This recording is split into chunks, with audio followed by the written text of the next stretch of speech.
The third and final stop of the Firefighter headlining tour brings us to the 757 Harbor Park in Norfolk, Virginia for the second year in a row. Coming to one of the best areas for sports and entertainment in the United States is Banana Ball. The Fighters aiming to close out their spotlight run with a series win, but standing in their path is the team with the best record in Banana Land. The Party Animals back to get a very sour taste out of their mouths from their last outing as we set sail here in the city that calls itself the Neptune City. Good evening, everybody, and welcome to Harbor Park here in Hampton Roads. I'm Zach Staten, your Fireside Chatter. It is as simple as it gets for both of these two teams coming into this game. The Firefighters and the Animals both coming off of weekends with razor-thin margins in their last times they played, and Val Perez's group getting an absolutely massive win in absolutely massive style in Salem, Virginia. We take you to the video now. It was Game 2 out in the Blue Ridge Mountains. They just dropped a game in 3 rounds of showdowns to the Texas Tailgaters when ultimately going into the bottom of the 9th inning in Salem. John Reed on the mound, 1-1 game. Fighters just trying to get something to go as they want to look for their first win since June 21st. Logan Lacey gets a golden batter opportunity, and he takes advantage of it in the biggest of ways. A ball four sprint, getting down to first base and giving an opportunity for the boys in the orange and black to get a moment, and then Noah Bridges capitalizes in a major way. Already 4 trick plays on the night. He goes to deep center field, 405 feet, 2-run blast. That's it. That's all. A fireworks show ending a crazy weekend at the Salem Fair. A 3-1 win for the Firefighters as Bridges throws his helmet into the Salem skies. Now, on the other side of tonight's game, the Party Animals coming off a weekend that was so devastating, trying to earn a split of their own in the Show Me State in Missouri. St. Louis, Game 2. Drew Gillespie is usually absolutely nails on the mound, but Dan Oberst having other ideas, sends this one to left center field. That's a stand-up double, and all of a sudden, Bananas have a chance to score with nobody out. Gillespie gets Kyle Jackson up to the plate, and KJ does his job, moving Oberst over to third with a line drive right back up the middle. But his night not done. On the very next at bat, Tyler Gilliam's group going to send KJ right back up with a golden batter, but he doesn't even get a chance to really swing the ball or swing the bat because Gillespie throwing to third, but it gets by. Oberst coming home, and in crushing fashion, the Party Animals losing 3-2, dropping back-to-back games by a combined total of 3 points. And so both these teams coming into this affair with absolutely no margin for error in their last couple of games, and that means that closing pitching is going to be absolutely massive here in this one. We start with the Firefighters. Johnny Hummel, they don't call him the Lightning from Lexington from nothing, closed out the first win of the Firefighter season. We'll hear from Johnny tonight when he takes the mound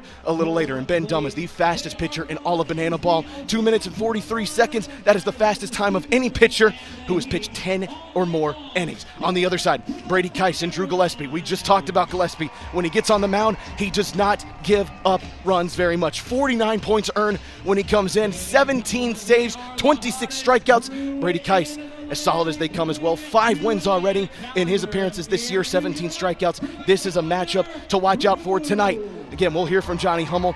It'll be interesting to see how the Firefighters have their final headlining game, final time where they are the closing team. They have the best pitching staff in all of Banana Ball. We see if that helps them in any kind of way close out a win, a series win over the Party Animals. They have not won a series so far this year, trying to do that on the final stop of their Spotlight Tour. We are meeting the cast and crew here at Harbor Park. Bo the Beaver's out there. Chief the dog is on someone's back. We are prepared to go. He is an absolutely tremendous dog. It is a breezy night here in Norfolk, as my notes can attest to you here in Harbor Park. But we're ready to go. The teams are ready to go, but we got to get the fans in Harbor Park ready to go. It's a sold-out crowd in Norfolk. Let's send it down to our athletic fan hype intro. You, the fans, to get ready. So we need everybody on your feet. Everybody on your feet, and help me welcome out to the field. She is 7 years old. Let me welcome Avery. Hello, Avery. Are you ready to dance for everybody here? Yeah. All right, so this is what's going to happen, all right? Whatever dance moves you do, everyone here at Harbor Park is going to have to do. Are you up for the challenge? Yeah. All right, here we go. Let's get some dance moves going. All right. There we go. Uh-oh. Looks like we're getting down a little bit. We're a little athletic here with the firefighters, and now we're stretching. There we go. Here we go, Avery. All right, we're raising the roof. This ballpark doesn't have a roof, but we're raising the roof. All right. Oh, this is a special one. There we go. All right, Avery. Scared beat, scared beat, scared beat. All right. Touching our toes. Wow. There we go. All right, jumping jacks. Oh, Avery. Here we go. All right. We're clapping it out, ladies and gentlemen. Give it up for tonight's fan warm-up, Avery.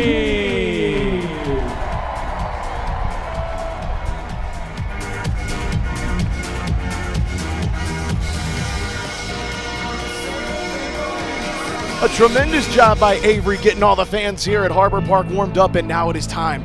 You hear the bells ringing. It's Joe Lytle. Give them your voices, folks.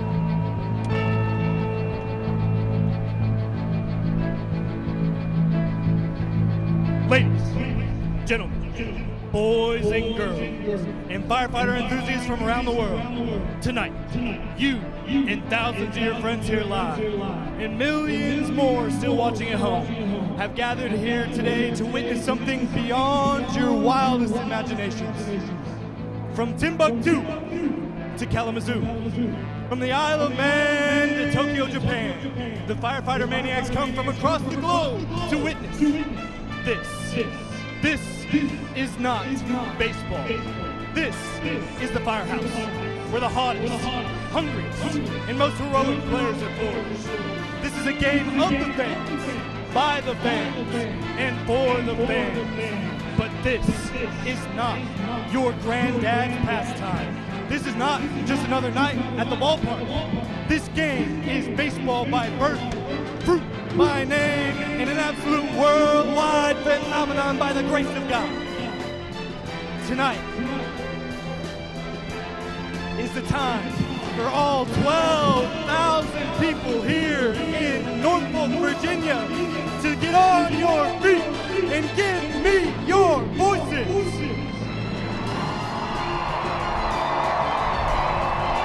Because this is the hottest show in sports. Ladies and gentlemen, this is Banana Ball!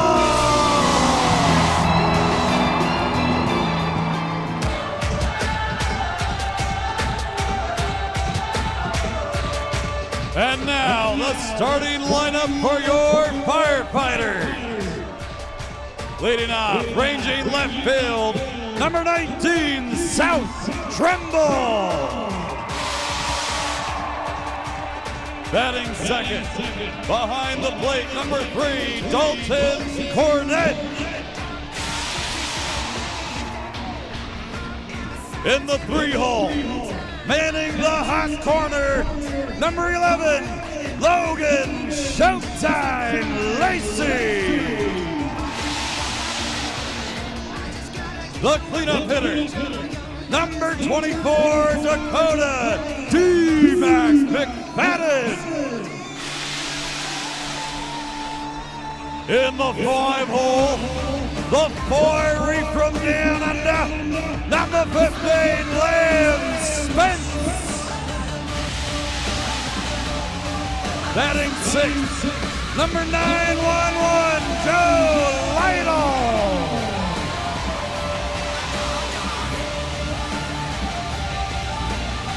In the 7th slot, manning station 1, number 8, Stephen Cullen. In the 8th hole, the hot shot at shortstop, number 10, Caden Peanut Green. Batting 9th, number 7, Mason Maxwell. And the decky, number 9, Noah Bridges.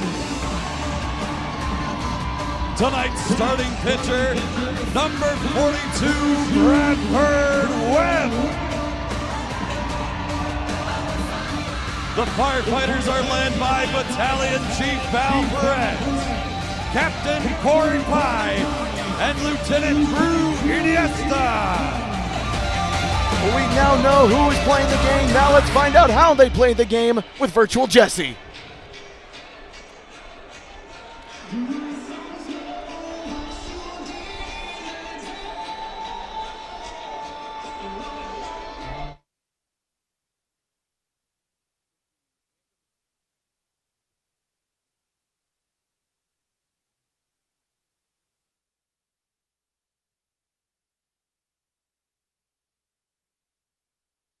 No new inning can start when the clock hits 0. Rule number 3, if you step out of the batter's box, it is a strike. Rule number 4, no bunting. If you bunt, you're thrown out of the game. Rule number 5, batters can steal first. Rule number 6, no walks allowed. It becomes a ball for sprint until every position player touches the ball. Rule number 7, no mound visits. Nope. Rule number 8, if a fan catches a foul ball, it is an out. In banana ball, everything's in play, so you better be ready. Rule number 9, the showdown tiebreaker. If the game is tied at the end of 9 innings, or when time expires, it is pitcher versus hitter with one fielder, and the hitter has to score. Rule number 10, the banana ball challenge rule. You, the fans, have the opportunity to challenge a ruling on the field. Rule number 11, the golden batter rule. A team can send up any batter to hit in any spot in the lineup. This is guaranteeing the best possible matchup at the end of the game when it matters most. These are the official rules of banana ball.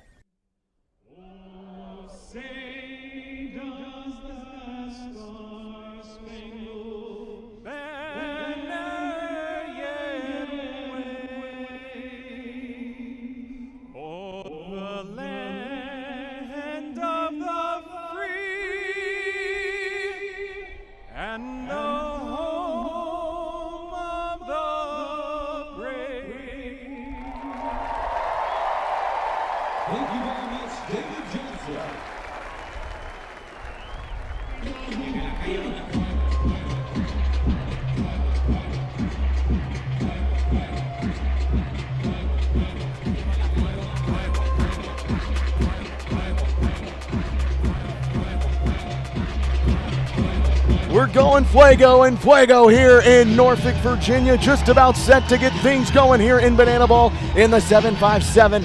Let's take you through the lineups. First, the starting defense for the Firefighters, led by a dynamic duo in between shortstop and third base. Logan Lacey, Caden Green, 27 trick plays in between the two. Noah Bridges seems to be finding his groove again. Remember, coming back off the broken leg last year, he's got 10 trick plays, 4 of them coming last weekend in Salem just on Saturday alone. Noah Bridges seems to finally have found himself a little bit of a groove. He'll have something to cook up there in center field. Again, we'll be talking to him in the top part of the second inning, and Stephen Cullen at first base. It's a tricky kind of first base kind of guy, so we'll see how good he can do as we start getting ready to go here in the 7-5-7. Our starting pitcher will be Bradford Webb. Played his college baseball final year at VCU as he leads the circle here just before we get underway. You look at his numbers here, Bradford making his first start back second start back here on the Commonwealth Tour. He started things off a little bit on the wrong foot, had to go through an injury fighting through in Richmond, but then came back in Salem, gave up just 1 run in a couple innings of work. There you see his numbers there. Would like to get his minutes per inning down, he's told me a couple times, but you look at the numbers, 7 Ks, he's starting to really like that and feel himself a little bit better out on the mound. We'll see if he can get something going here on a nice night in the 7-5-7. Now, to the batting order for a dangerous, and I do mean dangerous, party animal team. If you've watched Banana Ball throughout the year, they are 32-20, and they are that way for a reason. An absolutely torrent group gets an absolutely torrent player back. Reese Hampton leading things off, Noah Fisher, but there you see highlighted in pink is Jake Skoll back after celebrating the birth of his first son, Jet Michael, with his wife Avery. Missed last weekend in St. Louis, making sure that wife and son were doing all right. Wife and son are doing great. He told me a little bit earlier today. Jet is starting to grow a little bit more. It came a little bit sooner than expected, but Jake is happy to be back, and I think he's going to have some dad strength here tonight. We'll see if his batting average goes up now that he knows he's a father. Before we get things going, we got to start the clock, and in Firefighter Nation, we don't start the clock, we ring the bell, and the perfect guy to do that is our Fire Marshal, Marshal Schill, and he's ready to do it right now. Alrighty, ladies and gentlemen, so normally in Banana Land, we say start the clock to get this game going. But today at the Firehouse, we are gonna say ring the bell. So I wanna hear you nice and loud when I count down from 9-1-1. And I want all of you to say ring the bell. So 9-1-1. The bell's rung. Here we go. Reese Hampton will get things going here to start us off at the top of the order for a party animal squad that just puts up numbers. He comes in over 300 on the average, and you know he's feeling a little bit from last week in St. Louis. Had an inning where the trick plays were not going his way. Missed 3 in a crucial inning in game 1. So you know he's ready to get himself back up and going here in Harbor Park. 12th round pick of the Tigers back in 2018. Played for the Bananas in 2022 on the initial tour before going party animal style in 2023. And also he became a married man in May. We got a couple of those guys throughout Banana Ball as Hampton screams one down that first base line, ultimately going foul. There's a couple of milestone monument moments here for a couple Banana Ball players. Isaac Parra had his second child last month. Jake Skoll and his wife celebrating the arrival of their first son. And Reese Hampton getting married in May. We're all just celebrating good times together here in Banana Land.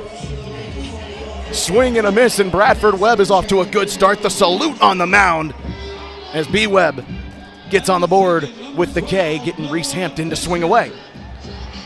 Again, this lineup does not get any easier from top to bottom. Up next is Noah Fisher. Out of Michigan, 263 average coming into the game. Played 5 seasons at North Kentucky. Second year of Banana Ball here. Fisher sends that one out to Bridges. Might have misplayed it for a moment, but he skies on back in, gets to that one before it gets to the track, and Bridges puts it away and gives us a little sprinkler action out in center field. And now here comes the man who is probably the biggest front runner for Banana Ball MVP this season. His name is Jake Skoll, and if you haven't seen him, folks, you are in for a doozy. The man that wears the X, 401 average, 77 hits on the year, and he brings runs in at a rapid rate, 57 on the season. He is about as good of a ball player as you're going to find. They felt his presence missed last weekend in St. Louis. Even though the Party Animals were quite competitive, he just adds a certain level of danger, just adds a certain level of poise, and just adds a certain level of pop that you cannot replace when he's not in the lineup. Skoll, of course, you know his story well if you're in Banana Land. Former first-round pick of the Texas Rangers back in 2010, the 15th overall pick. Decided to switch from minor league ball to walk on at Georgia, where he played football 2017 to 2019, and now comes into Banana Ball leading in home runs, batting average, OPS, runs created, and he goes right back up the middle. And if you didn't see last week, you wouldn't have known he missed anything, as he puts one right back up the middle and gets over to first base. So far, the dad average, so far he's batting 1,000. We say hello to the Love Island man. Andy Cosgrove comes back up. Another man over 300, near 350 batting average, 58 hits on the year as Cosgrove cuts one into right field. That's danger. Mason Maxwell giving it chase back to the track. Skoll is on his horse, getting the wave around from Mike Vivesa. Liam Spence won't even throw it. Mike Vivesa, excuse me, gave him the wave around, and Jake Skoll forms the X as he comes in to score the first run of the game. And we're party rocking here in Hampton Roads.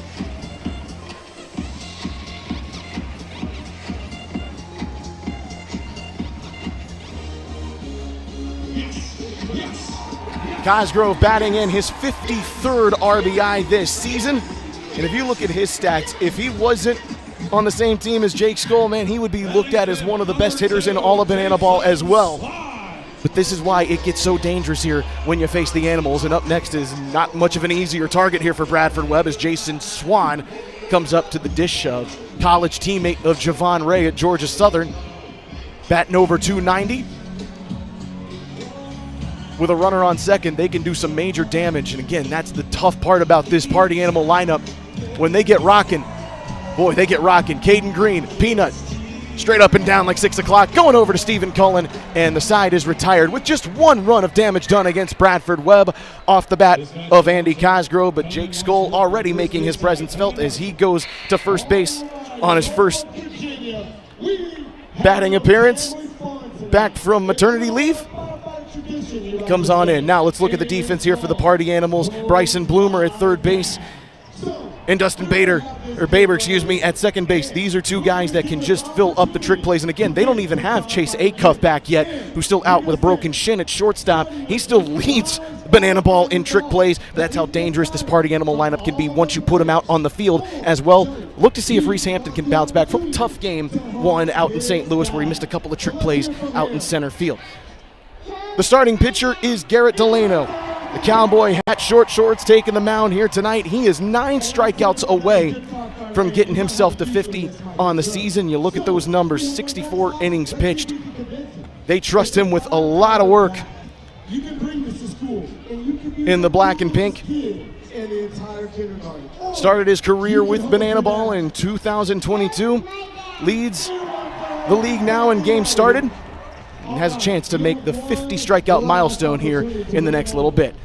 To the firefighter lineup we go. South Trimble is the man to watch tonight, batting leadoff for the second game in a row. The man who hails from Virginia Beach, Virginia, just 10 minutes down the road, went to Cox High School, which has produced some tremendous stars of Major League Baseball, like former World Series champion Chris Taylor.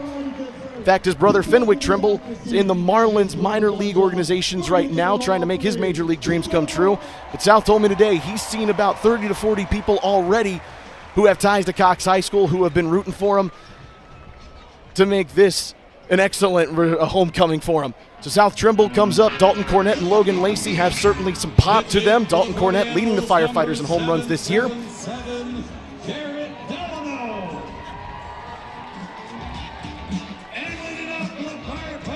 We wait to hear the hometown reaction for South Trimble. Didn't start out the year because of an injury to his face, took a ball off the nose, had to start out really just trying to become a designated runner as he sends one into the stands, and that just hits the seats, so we will play on.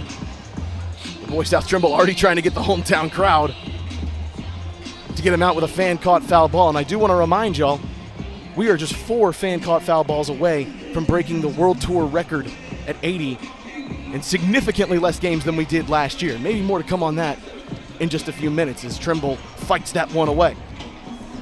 Trimble starting to get more appearances. This is just his 9th plate appearance on the year after dealing with the injury. But last week in Salem looked awfully good. Had a double off the top of the wall, scored a couple of runs, a couple of trick plays in left field. Would like to get off to a better start than he is here, though. Baber comes back and behind the back. Well, luck of the Irish for Baber coming over from second base. That is his 85th trick play on the season. Yes, he is finally starting to catch up to his teammate Chase Acuff. Just needs 3 more to tie him at 88. But behind the back made it look so simple. Coming up now is Dalton Cornett. Last time the Party Animals played against the Firefighters, the former Party Animal in Cornett had himself a day. Home run in a win over the boys in the black and the pink. 333 average is good enough to lead the whole team, and Dalton, not only well rested, has himself quite the tan as he just got back from a Hawaiian vacation as Swan somehow gets that, and Delano beats a sliding Cornett. Tighter play than maybe the Party Animals wanted, but Cornett just can't slide in time. That's a great play from Delano to get over there quickly. What a play here from Swan, too. That was a tough field over there, underhanded, and Delano gets there with just a smidge of time. So now the inning lies in the hands of Logan Lacey. He was the golden batter that got on base to help set up Noah Bridges' heroic home run back in Salem a couple of weekends ago. Hitting .250, would like to break out of a small little slump here, but he sends this one skying into shallow center. Sal Jacobo waving everybody off, and he just tip drills it to himself with the bare hand, and just like that, the Party Animals have themselves a 1-point lead off the bats of Jake Skoll and Andy Cosgrove. And a quick inning from Garrett Delano, making that one as simple as can be. And now we turn our attention back towards center field for the Firefighters. We just talked about Noah Bridges a couple of moments ago and his heroics back in Salem. 4 trick plays where he ran up against the wall, had the game-winning home run, 2-run shot, his first homer of the season. Couple of hits on there. Finally, maybe starting to feel like he's back full-time in Banana Ball, and now it is our pleasure to welcome the center fielder running out there now. Noah, can you hear me, sir? Yes, sir, I got you. All right, brother, how you feeling out there right now? Pretty good. It's not as hot as it was supposed to be, so I'm, blessed for that. But I will tell you what, it is loud right here at this speaker. I think this is the only speaker in the stadium, and you can probably hear it. It is blistering. Oh, we are reverbing quite well, but that, hey, you know what? They give the toughest challenges to the toughest people here, Noah. Yeah, no problem. You've had a couple of weekends now to reflect on Salem. How do you now think about what Saturday night was like for you? Man, Saturday night was just a blessing. It's been a little struggle coming back from playing after that injury. So just really good to be able to play to my potential. It's to me, that's how I should play every night. So and it was really big for the boys. The boys needed it. We've been grinding all year, trying to get something to fall our way, and that finally did. It was awesome. That one right over to Liam Spence, just underhands that over to Stephen Cullen, a quick first out. Noah, not only last week or 2 weekends ago was huge because of the home run, but just getting the trick plays too seemed to really be something that you were focused on. How much of that factored into just feeling comfortable again, just being out there in the outfield and doing what you do so well? Yeah, definitely. Actually, Jesse Cole talked to me the game before where I ripped 4 of them in that game, and he just let me know. He was like, man, just go for it. You got the talent. He believes in me, and that really just kind of helped me. Sometimes I try to do a little too much. That one gets over to South Trimble in left field. Two. Going for 2 and sliding on in. That's a great play. A great bit of base running from Bryson Bloomer, who runs straight on through. Yeah, but going back to the trick plays, I actually, back in 2022, I actually invented the tip drill. So that was one that I ripped all the time. And it's an easier level one, but just getting back in the feel of it, ripping that as many times as I can. I know you liked getting that one last week with South a couple of nights ago. Now, coming here into Norfolk, this is a huge opportunity for you guys. Last headlining stop here before you guys more go towards the major league sides of things. How important is this weekend to get something going in terms as we get a steal? Bloomer over to third. Lacey. Easy. Lets that one dribble through. Caden Green's got to catch up to it, but Bloomer is going to slide on home. Cornett can't tag him. And the Party Animals have a run for the second straight inning. That's a great bit of base running from Bryson Bloomer. Yeah, I think Bloomer's leading the league in bags. You can see it right there. Yeah, well, you see why there. So we get another run celebration here. That's a little thing I like to do from the outfield. I like to rate the run steadily. So right now I got a thumbs up. You got a thumbs up? It's kind of getting a little sideways. All right, we might need to get a number rating for you here. Okay. I give it mediocre. Give it a mediocre? That's a sideways thumb. It's not an all the way down thumb. You're going with a 5? You're going with a 5 or a 6 Yeah, here? yeah, 5 out of 6, yeah. Logan Lacey did a heck of a job trying to catch back up to that one and keep it from going to the outfield, but Bloomer on his horse from second to third and now over to home. So we were talking about this, just having some confidence in trying to get a series win. We've had some splits over the last couple of weekends as we've been through the Commonwealth of Virginia, but how important is it to try and get a series win and get a couple where you can really bank on going into the latter part of the season?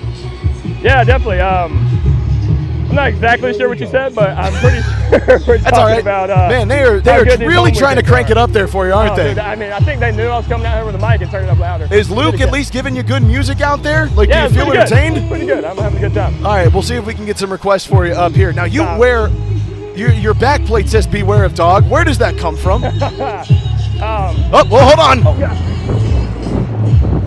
I got to catch it normal. Oh, we were hoping for the trick play, but you know what? Let's haul it in. Oh, the sprinkler. Yeah, this is a little celebration we like to do. Sprinkler. I think it's everybody, too. I've seen Caden and Logan break that out at second and third, or excuse me, shortstop and third, but now you got it at center field. Yeah. I couldn't see that ball off the bat at all right there. Were you trying to go trick play and then just like, hey, let's just get out of it? Yeah, I was thinking about ripping it. My feet were on the move. I could have gone under the legs there, but I didn't get to the ball in time. I'd rather not risk it, especially since they already got to run. How quickly do you have to make that decision, Noah? The more time I have to think, the more chance I mess it up. So usually if I just go in the flow state, rip out one, that's better. But yeah, the longer it's in the air, the more time I'm usually going to miss it. Bradford Webb was in a flow state there, gets a strikeout of Armando Becerra. Noah, thanks so much for joining us, man. Hopefully they will get you some good music out in center field tonight. Yeah, definitely. Appreciate you, man. Hey, I think I got my swagger back. There you got your swagger back. That's Noah Bridges, folks. We thank him so much for tuning in, for miking us up here in center field. And now we come to you here in virtual Firefighter Nation with a plea. See, fire alarm finally went off last weekend in Salem, Virginia. And boy, I think I had a little bit of a meltdown. I won't judge myself, but I was very excited. I hugged Brett Loftus until I started crying. But all we said last week was that the fans here in our firehouse would catch a foul ball. They did, very quickly, by the way. Tonight, I have a bigger challenge for you. A much bigger challenge. I said earlier, we're 4 fan-caught foul balls away from breaking a World Tour record across all 4 teams. We are the only banana ball game going on tonight, and I think Norfolk can do it. Now, 757 has produced some tremendous athletes throughout its history. You know the list from Michael Vick down to Ryan Zimmerman, former World Series champion. But tonight, the fans can be our greatest athlete. If they catch 4 fan-caught foul balls, we put ourselves in the history books again. Like Richmond to start the Commonwealth Tour off when they caught 6 fan-caught foul balls in one game, we can catch 4 tonight, and we can put ourselves in World Tour history. That's our fire alarm tonight. If we catch 4 fan-caught foul balls, I want everybody in virtual firehouse land. I want you guys shaking your TVs. I want y'all going losing your minds. I thought I had a confetti blaster here. I think I left it at my apartment. I'll bring it tomorrow, I promise you.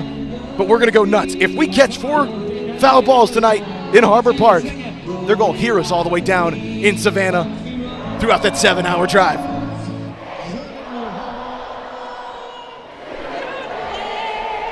We say hello to Dakota McFadden going up against Garrett Delano. His Firefighters very desperately need to get some sort of response here after giving up a pair of runs to begin the first and second innings here. You do not want to give the party animals much of an advantage in the points column. D-Mac right now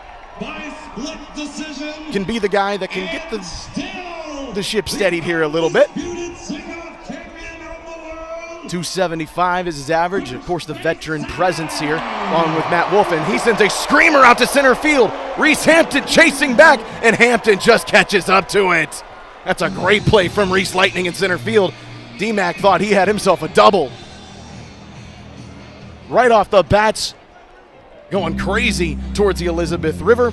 Now it's time to honor our Firefighter of the Night.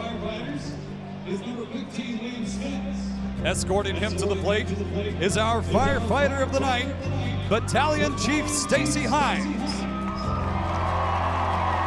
Stacy has served your community at the Norfolk Fire Department for 21 years. Fans, please make some noise for our Firefighter of the Night, Battalion Chief Stacy Hines.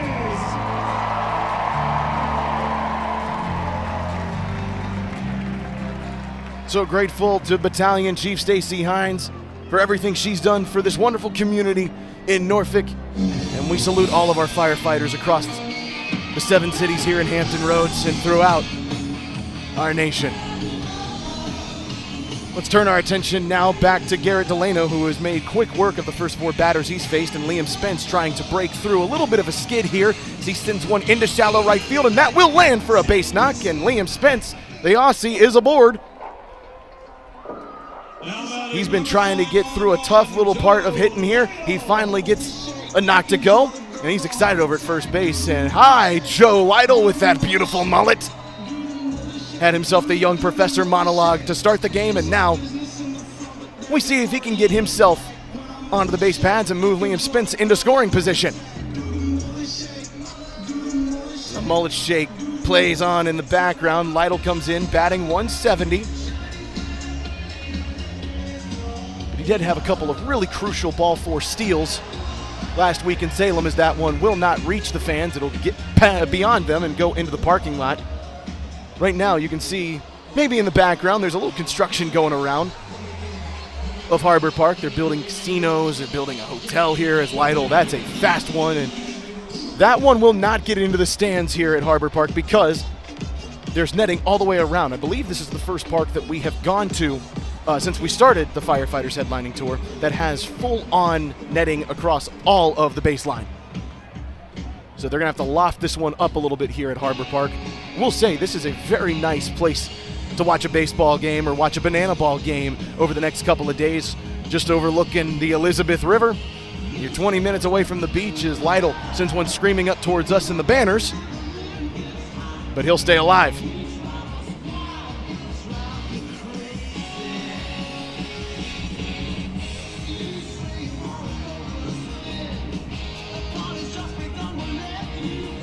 (9-1-1) versus 7-7-7, and Lytle gets sat back down as Delano gets him to wave at strike three. It's the first K of the Cowboys night, but he has been tremendous all season long.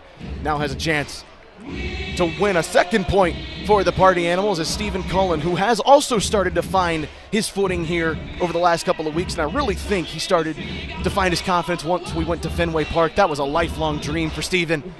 Had a couple of big hits, then went to Salem and played very well. He skies this one over into foul territory, right up near the banners again, and that will land foul.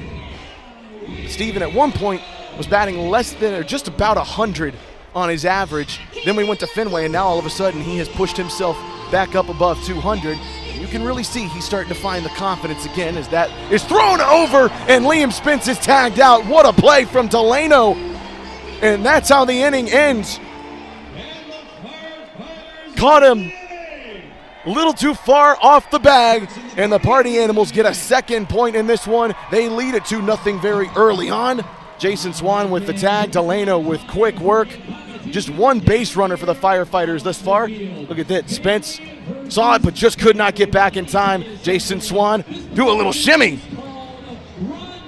Animals up 2-0. Let's go down to runs in the family. We have the young ones starting at home. They're going to have to run all the way to first and spray their sibling with a water gun. Then they're going to have to go to second and spray their mom with a water gun. And then the moms are going to have to run all the way to third, grab a bucket of water and splash their husbands right in the face with that water. All right, families, on your marks, get set, go! All right, it looks like the St. Hilaire family is right in the lead, and it looks like the first spray is on the way. My little buddy's catching up, and it looks like the moms have been sprayed. They're running to third after those buckets. It's time, and your husbands are ready to get wet. Their wives are on their way. And the spray comes, and it looks like we have the St. Hilaire family as tonight's champion in runs in a family. So on the one hand, you've ruined a nice shirt on a nice Thursday night, but on the other hand, it's very hot here in Norfolk, so I think that probably feels about as good as you could for that dude in the red. Bradford Webb back on the mound for his third inning of work here tonight. He'll go up against Sal Jacobo. He's gotten out of some very tricky situations, but no, he would like to get out of this one clean as the Firefighters already find themselves in a 2-0 hole. And again, this is the problem when you face the Party Animals. When they start partying, they don't stop. The bats keep on swinging. As Jacobo, that is a liner out to left field. South Trimble couldn't find it in the sun. It bounces off the track. He mishandles it, and Jacobo easily stands up at second. And on the first swing of the inning, Animals already got one in scoring position. And we're already back up to the top of the order as Sal Jacobo comes up with a crucial knock. That's a tough start there for South Trimble in the inning. Couldn't find it in the sun, which is directly behind us in the press box. You certainly can see why he might have had trouble with that one as Reese Lightning swings and misses on his first delivery from Bradford Webb, who's now going to have to get out of a jam quick, fast, and in a hurry. Checks on Jacobo at second. Throws it on in.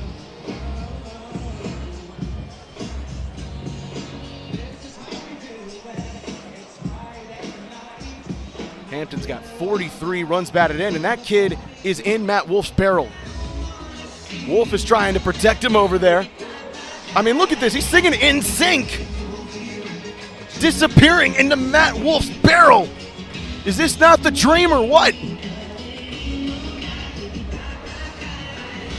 That kid's got a perfect view, except for the fact that Wolf is standing like directly in front of his view of the diamond.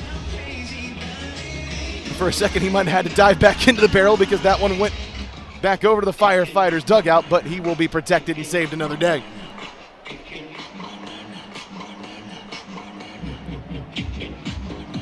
Lightning swings and misses, and Hampton gets sat down as Bradford Webb has 3 Ks in 2 1/3. It's a big one for Webb, who still has a runner at second, trying to get out of this inning with little to no damage after surrendering runs in the first and second frame.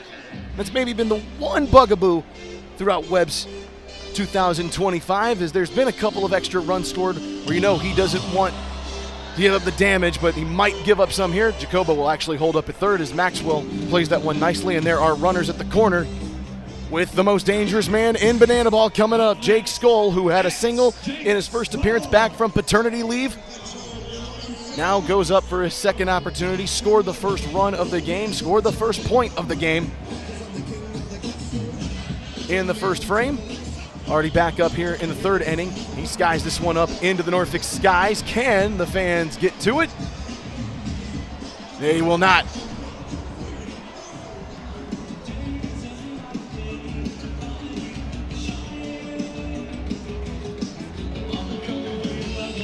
Skoll was here last year in Norfolk, had himself quite the series in the 7.57. Of course, that seems to have been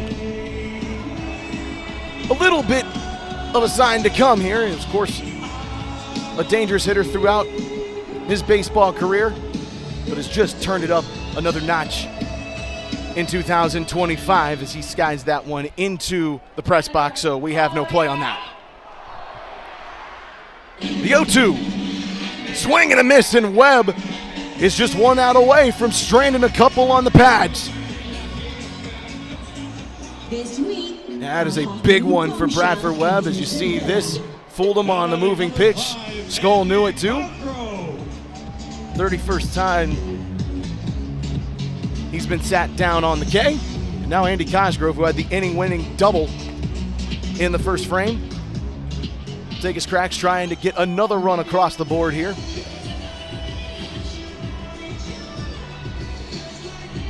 That one into the dirt, a nice play from Cornett, who's been going back and forth a little bit over the course of this Commonwealth Tour. He's played a little bit in left field, he's played a little bit of catcher, sometimes been the designated hitter, back at his natural catching position tonight. As Webb gets one in there for a 2-1.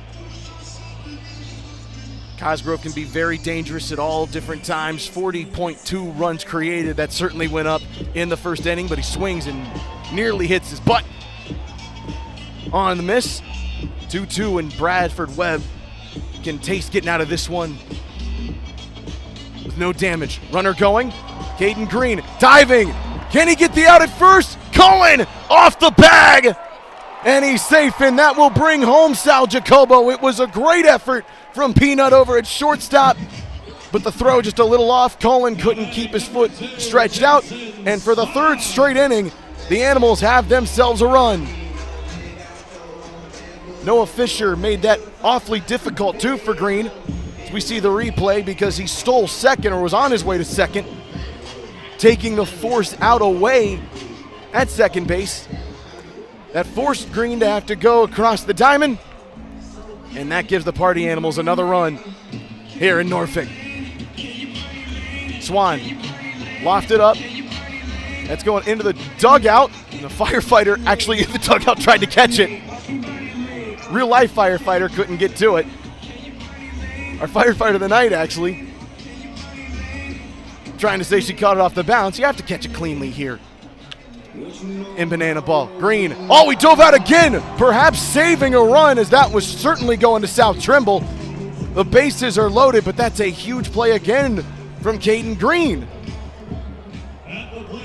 Wasn't able to save the run on the last at bat. He does get at least an opportunity to save it here. But Tanner Thomas has a real big chance to blow this inning wide open.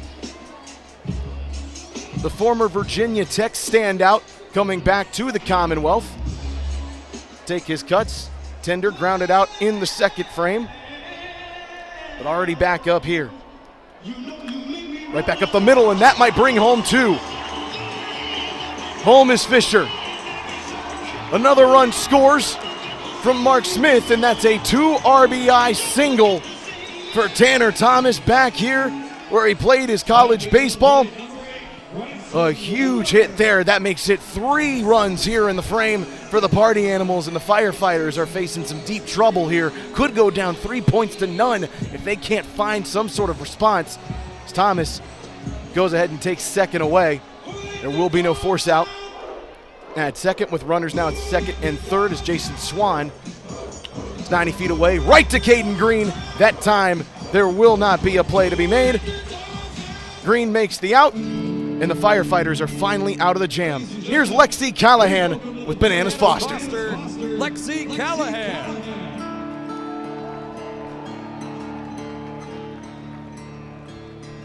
Across the United States, there are over 400,000 children and teens in foster care without a permanent home.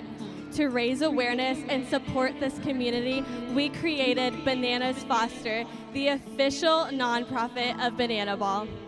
Our organization is dedicated to celebrating those in the foster care community while educating and inspiring others to get involved. Tonight, we are celebrating the Rouse family. Right here in Virginia, there are around 5,500 children and teens experiencing foster care, while only around 2,600 available homes. Shanda and Mark heard about the need for foster families in Virginia and decided to become a licensed foster family. They have been licensed for 8 years and have welcomed 25 children and teens into their home. Fans, please help us celebrate the Rouse family for making a difference in the foster care community. 'Cause I'm gonna stand by you, even if we bring it down. We can find a way to break through, even if we can't find heaven. I'll walk through hell with you. Love, you're not alone. 'Cause I'm gonna stand by you, even if you can't find heaven. A family that has welcomed in 25 children and teens throughout their foster family lives. We salute the Rouse family and all the heroes who give our kids in all different communities an opportunity at life and love and happiness. Always enjoy what we do with Bananas Foster, and you can text Firefighters to 50155 to continue to support our great cause and families like the Rouse family.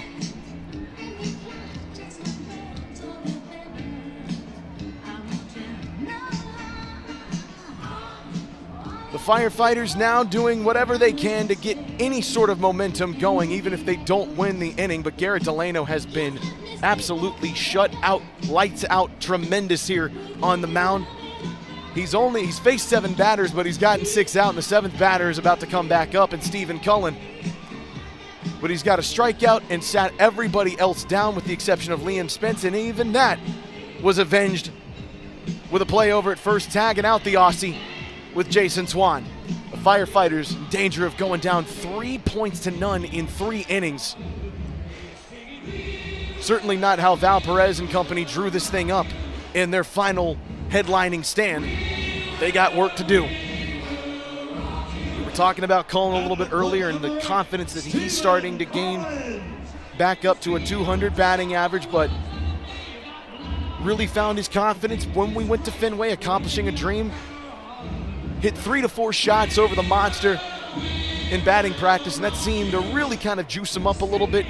Had a couple of crucial hits in Salem, some trick plays that induced some very important outs to keep the Texas Tailgaters off the board.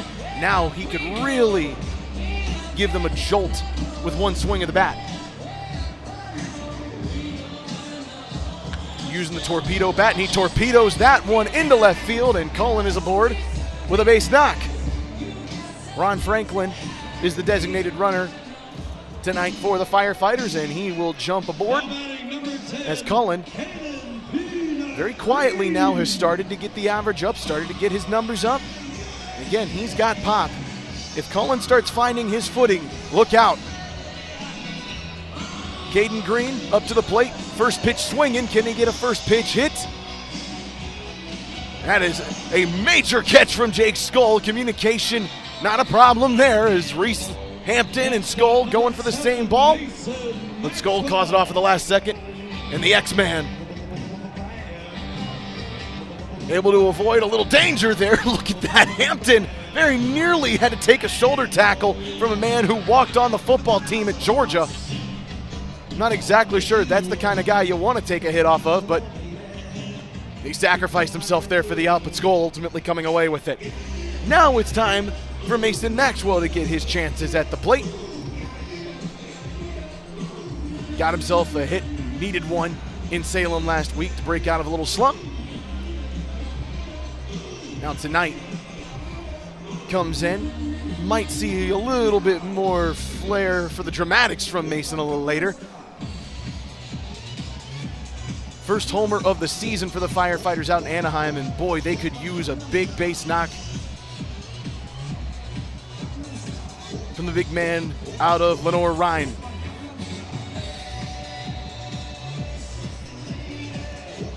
Delano only given up a pair of base runners so far in the inning, and Ron Franklin, after watching Liam Spence get picked off, gonna have to, well, hello.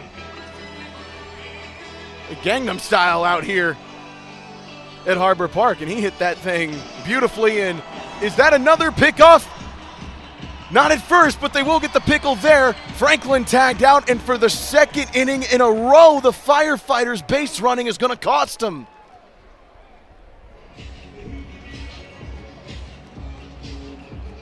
They went from having a runner on first with nobody gone to Jason Swan being able to do whatever he wanted to, chasing down Ron Franklin. And there are 2 away, and Delano has a chance to go back into his dugout with a 3-0 lead. It has been tough sledding here for the gentleman clad in the red and orange. But Mr. Delano, right now you can categorize this as shoving, and he strikes out his second batter of the game.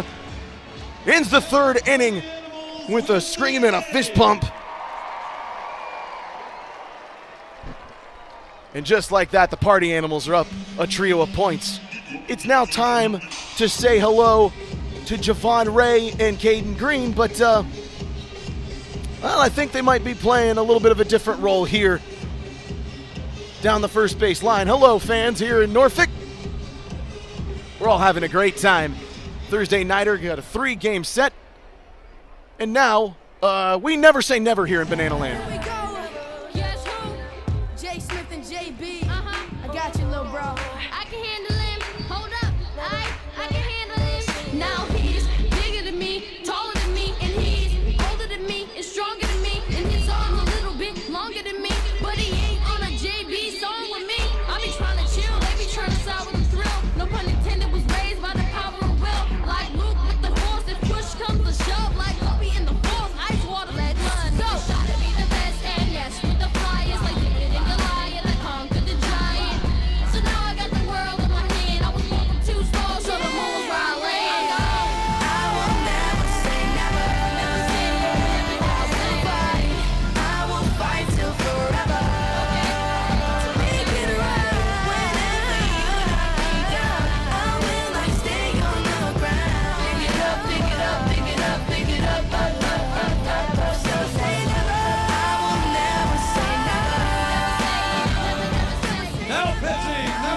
Man, we're having fun up here in the press box, dancing to a little Justin Bieber and Jaden Smith. Well done from Javon Ray and Peanut. As Ray now steps onto the rubber. There you see his numbers here. He absolutely adores the Power Rangers. But a very good chance he might be facing his collegiate teammate Jason Swan here. I asked both of them for stories sharing the diamond together at Georgia Southern, and well, neither said that they could come up with anything that was suitable for the air. Though they did say the other one, or each other, probably had the better outings against each other when they went up against each other in inter-squad scrimmages.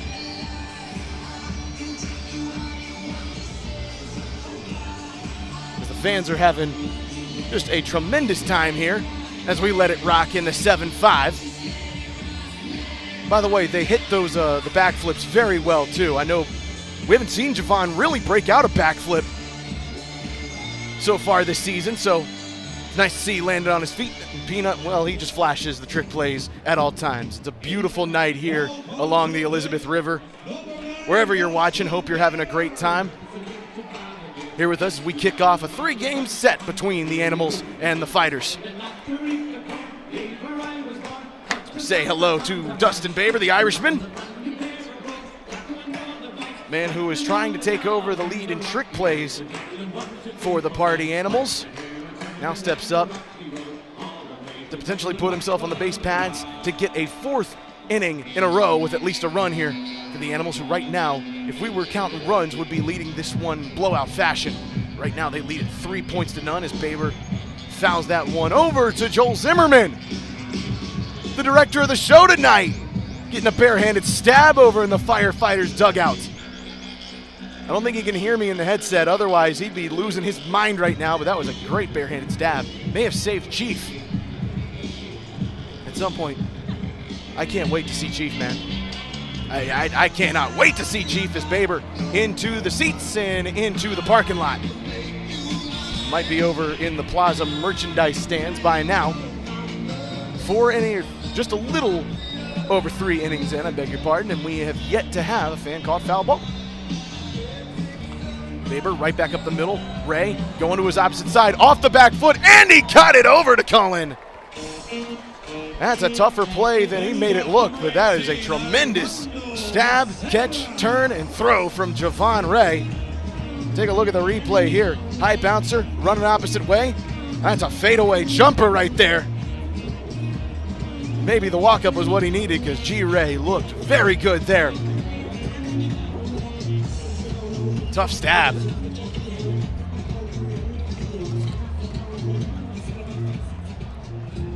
Armando Becerra coming up. He scored a run in the first 3 of this one. Becerra's been a guy who has been asked to do a little bit more this season. He was part of the visitors last year, but he stepped up in some major situations. He goes back up the middle. Caden Green, over, throw, out. And that was a tremendous off the 1 foot for Caden Green. Stephen Cullen makes it look easy. I believe it's time to get a lesson in banana ball from Bronson Ballhome. People couldn't believe what I've become. Revolutionary sway for my head on a silver plate, just a puppet on a lonely string. Oh, who would ever want to be king? I hear Jerusalem bells are ringing, Roman cavalry choirs are singing. Be my mirror, my sword and shield, my missionaries in a foreign field. For some reason I can't explain, I know St. Peter will call my name. Never ruled this world, but that was when I ruled the world. Pitch number 41. Great rendition of Viva La Viva from Bronny Ballhome. I am looking around, by the way, and I don't see any controversial hugs taking place here in the stand, so we will play on, but Coldplay, I got my eye on you. If someone's here doing some stuff, we'll talk. Bronson Ballholm, though, taking his steps up to the plate. What a great conversation I had with him earlier about what he does at elementary schools throughout the tour of the Party Animals. We'll go talk to kids about science and STEM within the sport of baseball and banana ball. Of course, if you know anything about Bronny, he's an aerospace engineering major, got his degree in that from Arizona State. So now, whenever the Party Animals go to different cities and towns, he will try his best to go out to the elementary schools and engage with the students, not just about the sport of banana ball, but the science of it as well. He swings and misses there. That's a great play from Dalton Cornett and a quick inning of work for Javon Ray as he gets the celebratory backflip. And from that, we will celebrate with a tradition here in Banana Land. Let's say hello, baby. Now, banana tradition time. We need everybody in the stadium on your feet. We need everyone here at Harbor Park on your feet and put your hands up in the air because it's time for a little hey, baby. Okay. All right, clap those hands. Here we go. Okay, put your hands up in the air, the hand in the air. On, everybody sing now. All right, here we go. Hey, baby. I wanna know if you'll be my girl. 2, 3, 4, 5, 6, 7, 8. Hey, baby. I wanna know if you'll be my girl. All right, we're going to do some shuffle steps. Here we go. When I saw you walking down the street, I said that's the kind of girl I like to meet. She's so pretty, looks just fine. I'm gonna make her mine, oh mine. Here we go. Hey, baby, I wanna know if you'll be my girl. Oh, everybody in the house. And one more time. Hey, baby, I wanna know if you'll be my girl. Give it up for yourselves, Harbor Park. Well, that was well done here in the 757. Hey, baby, always good to bring that back here to Hampton Roads. Garrett Delano comes out for his 4th inning of work, and to say he's been on fire in this one would be a massive understatement. The problem is the Firefighters really need to put that one out to get back into this one. For the first time, though, in the game, they present a clean sheet in the top half as Noah Bridges' first pitch swinging, with Bryson Bloomer calling everybody off. Tip drill, and that will not go Sal Jacobo's way, and Noah Bridges will go standing up into second. So the trick play missed was a big part of Game 1 in St. Louis for the Party Animals, and that's the first trick play they've missed here in Norfolk, and that allows Noah Bridges to get the second, and that's crucial for the Firefighters. They need a point sometime soon to just give themselves a little hope in this one, and who better to present it to them than the hometown kid in South Tremble.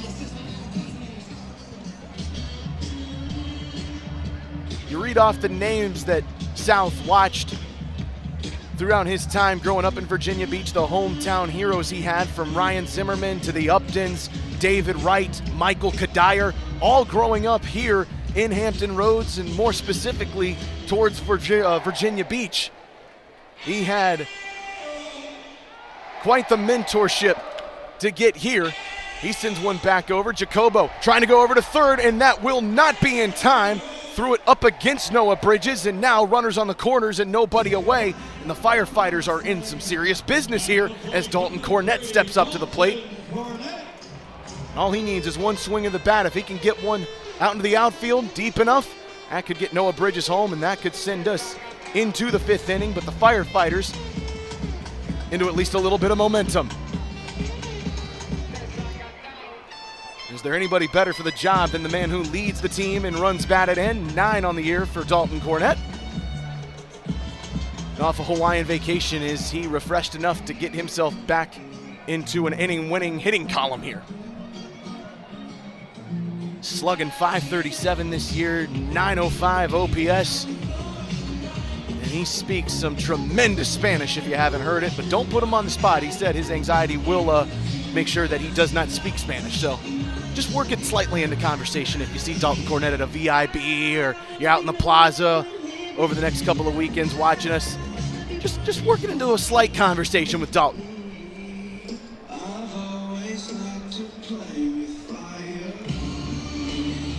You know what else would work here for DC3 would be a ball four sprint. I do not believe we've had one so far in this game. It's either been bad on ball or someone stealing. He works the count to a 2-2. Again, nobody out, runners on the corners. Noah Bridges is 90 feet away from home. At this point, South Trimble could just coast on over to second. Infield is playing well in here. Just 4 defenders, though, in the infield for the Animals. Cornett back into the stands, and I do not believe that will have a chance to be caught.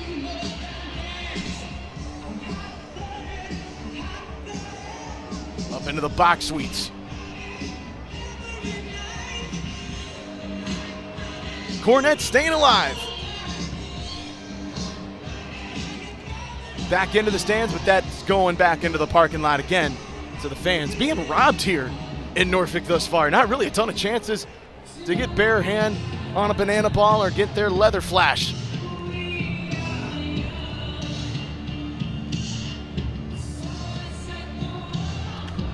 DC3 up to left field. That might be shallow, too shallow for Noah Bridges, and it will be. He faked it, but he will not fool Noah Fisher in left field. They don't make the throw back in, and Bridges, will have to remain at third base. So now Logan Lacey, who had the golden batter opportunity last week, will step on in. They really trust him in these situations. He's had 5 different golden batters. He swings and misses on a high heater. And wait a minute. Well, Coach Pye is going to go up and give him some. Oh, no.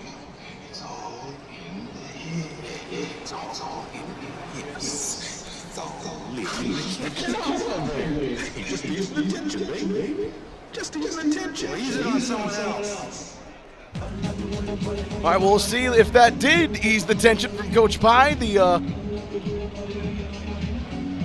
advice there, it's all in the hips. He swings and, he puts this one foul.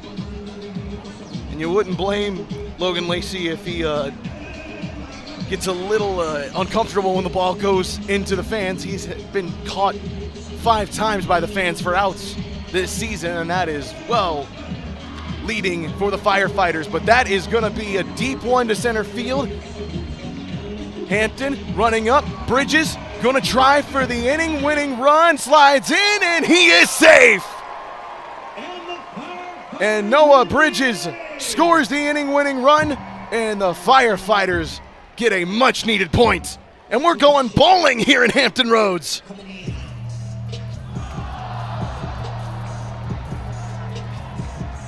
Noah needed the bumpers. But you know what? If you score the inning-winning run, this is a great throw, by the way, from Reese Hampton. Got to Cosgrove, and boy, that was so tough. Almost had him, but oh my goodness, we get to talk to Chief. Hi, Christian. Hey, Zach, how's it going up there, my brother? It's good, man. That's it. It's Chief. Whoa, Christian, talk to him. Oh, I got a special one for you, Zach. Banana Ball Maniacs, we have a Firefighter Nation favorite here. A special guest, my best friend, Chief. What's up, man? How you doing today? Really? You saw that many squirrels? That's insane. So, Chief, I must say, we have a special interview for you. A lot of the people out there want to know a lot about you, all right? So we got some questions. First question for you. How do you... No, I do not look like a cat. Stop. I do not look like a cat, I promise. Chief, now, we have to know, how do you get those bats out there? Through a lot of treats. I could have guessed that one. Now, tell me, how does the pine tar taste? Because you've been making this face every time you pick up a bat. I cannot repeat that on TV, Chief. Okay? Chief, I must say, you are a fan favorite, and out of 101 Dalmatians, I would probably pick you, my man. This is my dog, Chief. Zach, do you have any questions up there for our brother here? I have so many, but mainly I just want to tell Chief that I love him and I want to pet him after the game. I want him to score a run tonight. Can you just tell him that for me? I'm his biggest fan, and I just want to give Chief all the love. Yep, I will do that for you. All right, thank Chief, you, Dearman. Zach said he loves you, and he can't wait to pet you after the game. And also, we can't wait to as well pet you for our emotional support. Thank you for joining us, you legend. You have anything else to say? This is not a treat, no. Thank you all. This was the greatest interview in Banana Ball history by far. Dearman, we thank you so much. We got some treats for him. I'm jealous of you. He's Chief. my best friend, Zach. He is my best friend. We are here. He is my chief, too. He's not just named Chief. He is the Firefighters chief, and he keeps us in line. Yes, yeah, he keeps just about everybody in line in the world, but we love Chief, and now we switch on over to Dakota McFadden, who, if he can do some good things here in this inning, well, he might get to go pet Chief himself. I've already seen D-Mac take his cuts up at the plate now. Can he do something here on the mound? He's pitched 6 1/3 innings so far this year. Just a hair under 5 minutes per inning. You know he'd like to get that one down. But he stepped up in some crucial situations. It's 4-3 in terms of points earned versus points lost. They need him to get something going in this inning after finally getting a point on the board in the 4th frame. But Reese Hampton is facing a ball 4 sprint, but he instead will swing on the 3-0 pitch and send it foul. Again, we have yet to see the ball 4 sprint. When we do, we will explain exactly what I'm talking about when I say ball 4 sprint, because we do not walk in Banana Ball. But Hampton over to Cullen, scoops that thing up. Cullen, oh, he could have moonwalked. Close play! He's out! We'll wait to see if there's a challenge on this one, folks. It was a tight play at first, but a great job from Stephen Cullen to make sure of the out. There is no challenge. We will play on. But a tight play. Tight play! As Cullen went behind the back. Darn near moonwalked.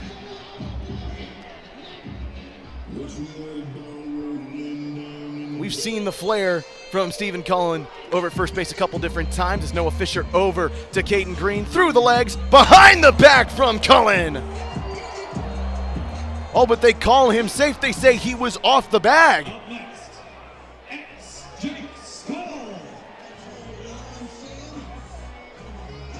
I think there's a little confusion. They call him off the bag. There's a fan challenge. Believe we've seen our fan challenge here. I do see the confetti flying in the Norfolk skies. Ladies and gentlemen. So now here we go. So Cullen, did he barely get his foot on the bag there? It's a tighter play than Cullen thinks. Let's take another look at this. Let's play it from here. Cullen trying to go behind the back. It looks like his foot's on the bag. I would like to see if we have another angle just in case. Now he does touch his foot back there again. It sure looks like he's out. If we have another angle, I'd like to see it. Oh, here we go. Might be a tight one here. Can't see, I'm not sure. That's a good angle here. His foot's off the bag there. I think in this situation, I don't believe we have enough to overturn this. Let's see, one final angle. I say let's keep the call as it stands on the field. It's a tight play. After review, the call on the field stands. The runner is safe at first. I'm going to have to hear that from Steven a little later. It sure looked like he tried to make the play as best he possibly could. I just don't know if there's enough evidence to overturn it. So now a runner on in Noah Fisher, who does beat the throw out from Caden Green. There's one away. Still a potential for a double play here from D-Mac. But Jake Skoll comes back up. He's 1 for 2 tonight. Seen a couple of questions in the chat. He goes right back to D-Mac on how Avery's doing. Jake told me Avery is doing very well in Jacksonville after giving birth to their first son, Jet Michael. And he's doing well there as he gets on over to first as D-Mac couldn't make the play, and then Liam Spence off the bounce couldn't make the play.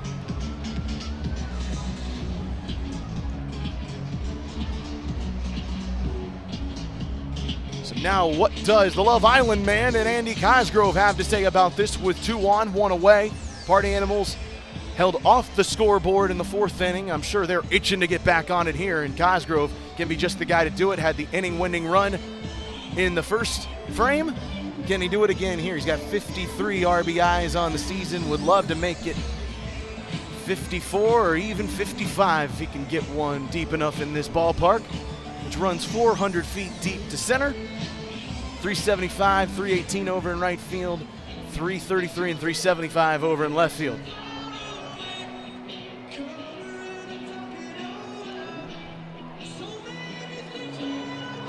That's just a little low, and Cornette's had to save a couple here in this one. Bo the Beaver goes running across your screen. Hello, Bo.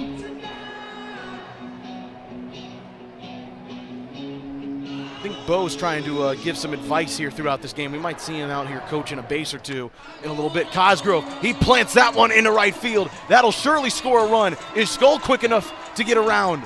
He'll stop at third, but Cosgrove brings in yet another run. Noah Fisher coming on home, and Cosgrove's got a second RBI of the game, and runners are on the corners for the Party Animals with just 1 away. Man, this has been a heck of a game so far for Andy Cosgrove.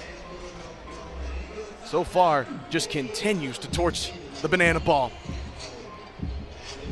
Jason Swan will step up. He got on base and scored last time up.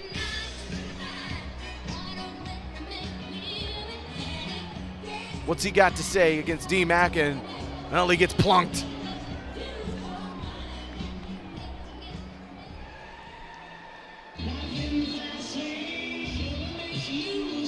Oh, he did not get plunked. They said that one was into the dirt. All right. Well, play on that one again inside. Swan points at McFadden. Firefighter defense is in a little bit here in the infield. McFadden again going inside, and he is really testing the first baseman of the Party Animals, who gives him a little look there.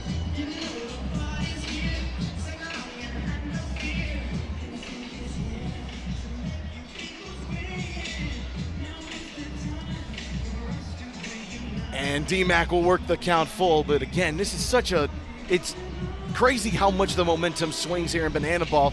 Firefighters sure looked like they got their second out and made sure nobody was on.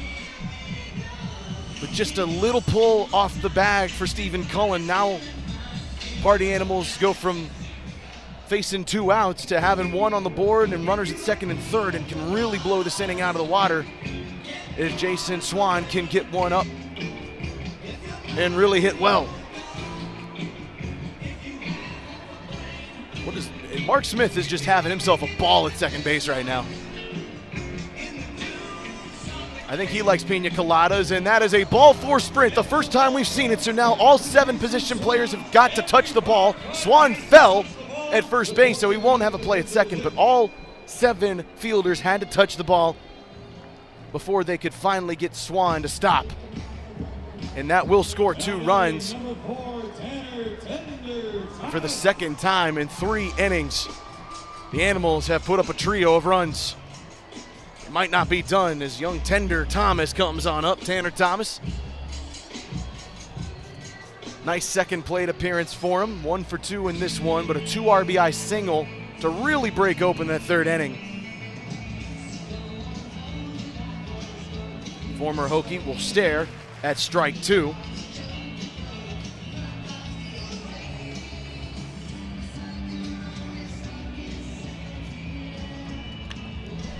And he sends this one towards Elizabeth River. That is a shot. Is it fair?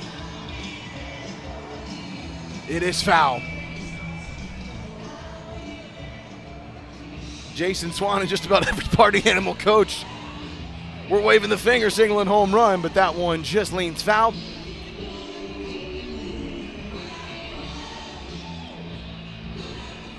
McFadden will check on Swan, who was leaning like he was trying to steal from first, and throws one inside.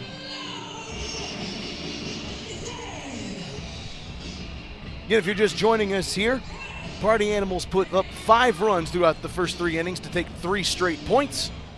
They're up 3 here in the top half of the 5th inning, and right now showing no signs of slowing down. This tremendous offense for Mike Vivace's group just continues to get better as Swan takes off for second. Thomas sending this one to center field. Noah Bridges, come on back, and he'll haul this one straight on in. That's 2 away as Swan will have to retreat back to first base.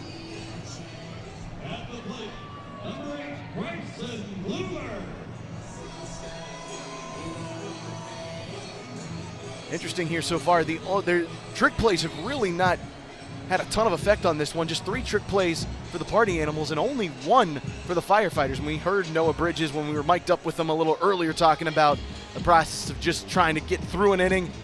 That one already surrendering 3 runs in, not going to test it much more. With Swan already taken off for second base.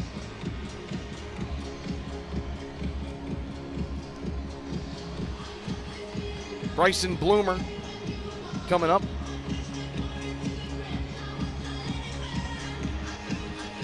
Tremendous runner of the bases, and they get him on the pads, man. It could be real dangerous. Swan again takes off for second, hit and run situation. Bloomer into the stands. Does Norfolk have it in them? No, they do not. We swing at one, but we don't bring one in. For an area that has turned out some great wide receivers in the NFL, like Blacksco Burris, right now the hand's just not there for those here in the 7-5-7. Swing and a miss there. D-Mac can taste. Finally getting out of this one. Again, how quickly things swing around here in Banana Ball. They were facing 2 out with nobody on. Instead, they surrender 3, but Bloomer cannot hold up his swing. That's a strikeout. Side is finally retired, but not before the Animals get another 3 on the scoreboard. Please welcome Jake Lealios. And from the Animals to pooping the potato. I am here with Utter family and the Millers family. And we're about to have some good, not so clean family fun. I should probably just tell you the name of this one before we get into it. This relay race is called Poop the Potato. I know. Let me explain. We've got these buckets of potatoes and empty buckets down there. These 2 families will be competing as teams. They must take a potato, hold it betwixt their legs, waddle over to the bucket. We've all been there before. Face their families in humiliation, drop it in the bucket, and run back before the next can go. Pretty self-explanatory. We're gonna have a lot of fun with it. Ladies and gentlemen, it's time to poop the potato. Families, on your mark, get set, go! Off to a good start with the Miller. She's got a pigeon-toed run. She looks right at her family. Very dehumanizing. Oh, potato down. She didn't make it, but it's okay. The nearest bucket is about 30 feet away. The Millers look like they've done this before. I think Mom lost it in the skirt for a second, but it's in the bucket, folks. Potato down, potato down. Oh no, hot potato. They're slippery. 10. Don't push too hard. 9, 8, 7, 6. About 5 seconds left. 4. It's going to be a photo finish. 3, 2. Make some noise, folks. 1. Time's up. Time is up.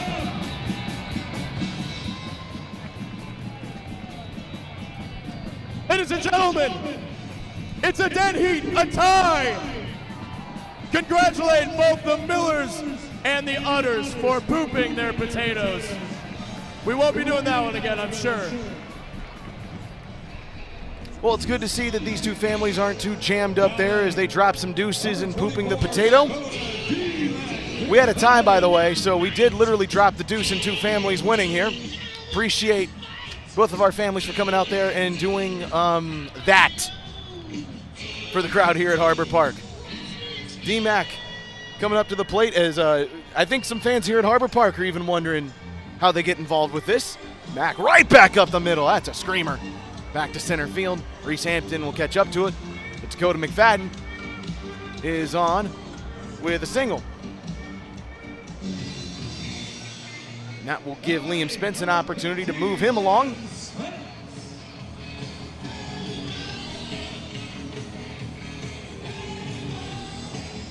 I'm looking at the comments right now here on our YouTube page, and boy, I think a lot of people really would like to do Poop the Potato here. I think everybody really had fun watching that one. Not sure where it went, or how we came up with it, but that's the beauty of Banana Ball. You never quite know how we came up with stuff.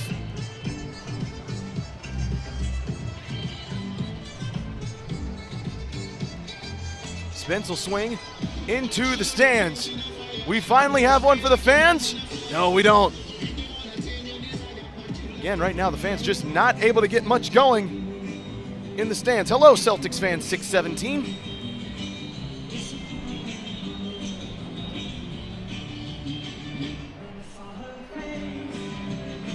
Liam Spence, the All-American out of the University of Tennessee, got on with a single in his first plate appearance, now trying to do the same here in his second at bat.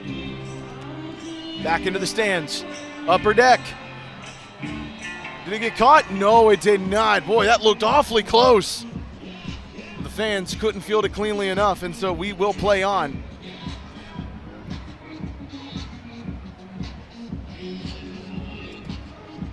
Inside, and that is a beautiful pitch from Garrett Delano. That's the third strike. It's a backwards K for the first time for 777.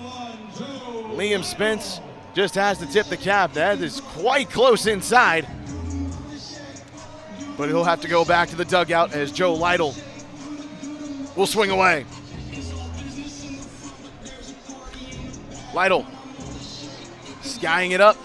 He flipped the bat, but not feeling real good about it as Jacobo drill, and he just gives it to himself. We saw the tip drill from Bloomer over to Jacobo not work real well. Chief! Yes!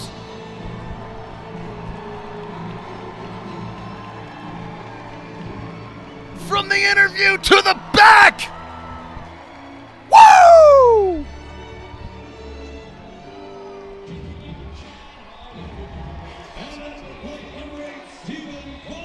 Whoever let that dog out, give him a raise. Man, Chief, he's a savage. Ron Franklin, by the way, is the designated runner over at first base. Didn't immediately go out there for Dakota McFadden, but does there. Stephen Cullen, that's a tough play for Bloomer. Quick throw, and the out. Swan laid the tag on just for good measure. But the Animals, with another 3-0 inning and another point onto the board, it is 4-1. And that is an unbelievable throw over from third to first from Bryson Bloomer, and Garrett Delano has pitched 5 innings of just 1 point banana ball. So far on the mound, he has been absolutely excellent. And now it is time to say greetings and good evening to Johnny Hummel. 9.1 innings pitched. It's 9 1/3 innings for those of us who actually speak the sport well. 4.5 minutes spent on the mound.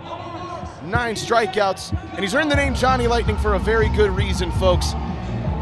If you've seen him on the mound before, you know that he absolutely loves his cars. He loves the movie and the franchise cars. Talked to him a little earlier in Fire Drill Live about his love for it. And now, well, it looks like he's got the earpiece in, he's got the microphone on. I think it's time to say hello to the Lightning Man himself. What's up, Johnny? What's going on? Can you guys hear me? I got you loud and clear. How you feeling down there, man? I feel good. You know, it's great to be in Norfolk. The energy's pretty high, even though we're down a little bit, but it's still a lot of fun. So let's just get right to it, man. Where did this love of cars come from? So growing up, I've always loved the movie, and even now I love the movie. Last year when I was at the University of Kentucky, I had to do a walkout song, and I chose Real Gone. So it just kind of stuck from there. The Sheryl Crow song, number one, I would contend is better than the Rascal Flatts song that everybody seems to take from that movie, but it is fascinating how much this has really become part of you. I mean, if you look out on the mound right now, and I hope we do get a shot of it here soon, you've got Lightning out there, you've got a remote control Lightning. Who else did we bring out there? Oh, there's a little Sally that's right there. You know, Lightning needs a Sally, so. So Sally the Porsche's out there with him. Now, from Lightning, we assume that because of the Cars love, you like to throw a little heat on the mound. Does that come from Cars itself, or you like to add a little move? Maybe the cleats that I have on right now may give me a couple extra miles an hour. So it's a good time. The fans here in Norfolk are now seeing Lightning McQueen. Oh yeah. And Sally, and they're having a heck of a lot of fun with it as Sheryl Crow plays on in the background here. Johnny, obviously going up against this Party Animals lineup, I mean, this is a heck of a team here as Dustin Baber is about to enjoy himself a nice beverage before he faces you at the plate. Yeah, that looks pretty good right now. Could you use one? I would love to have one, but that's for after the game, huh? Dustin Baber, all the chug, how quick we got. I mean, that might have been sub 3.5. That's good. He's done it before, huh? I think he's practiced this a time or two, don't you? I think so. I've seen it a couple times so far. So Dustin Baber will come up to face Johnny Hummels, the first guy that Johnny Lightning will face. So what are we going with here against the Party Animals team, Johnny, that right now just seems to be hitting on all cylinders? We're going with fastball here. Let's do it. Love a little heat. Fastball up. We'll switch to something maybe. See what DC wants to say. Yeah, we'll go inside here. Left in the middle, but Lacey trying to go behind the back.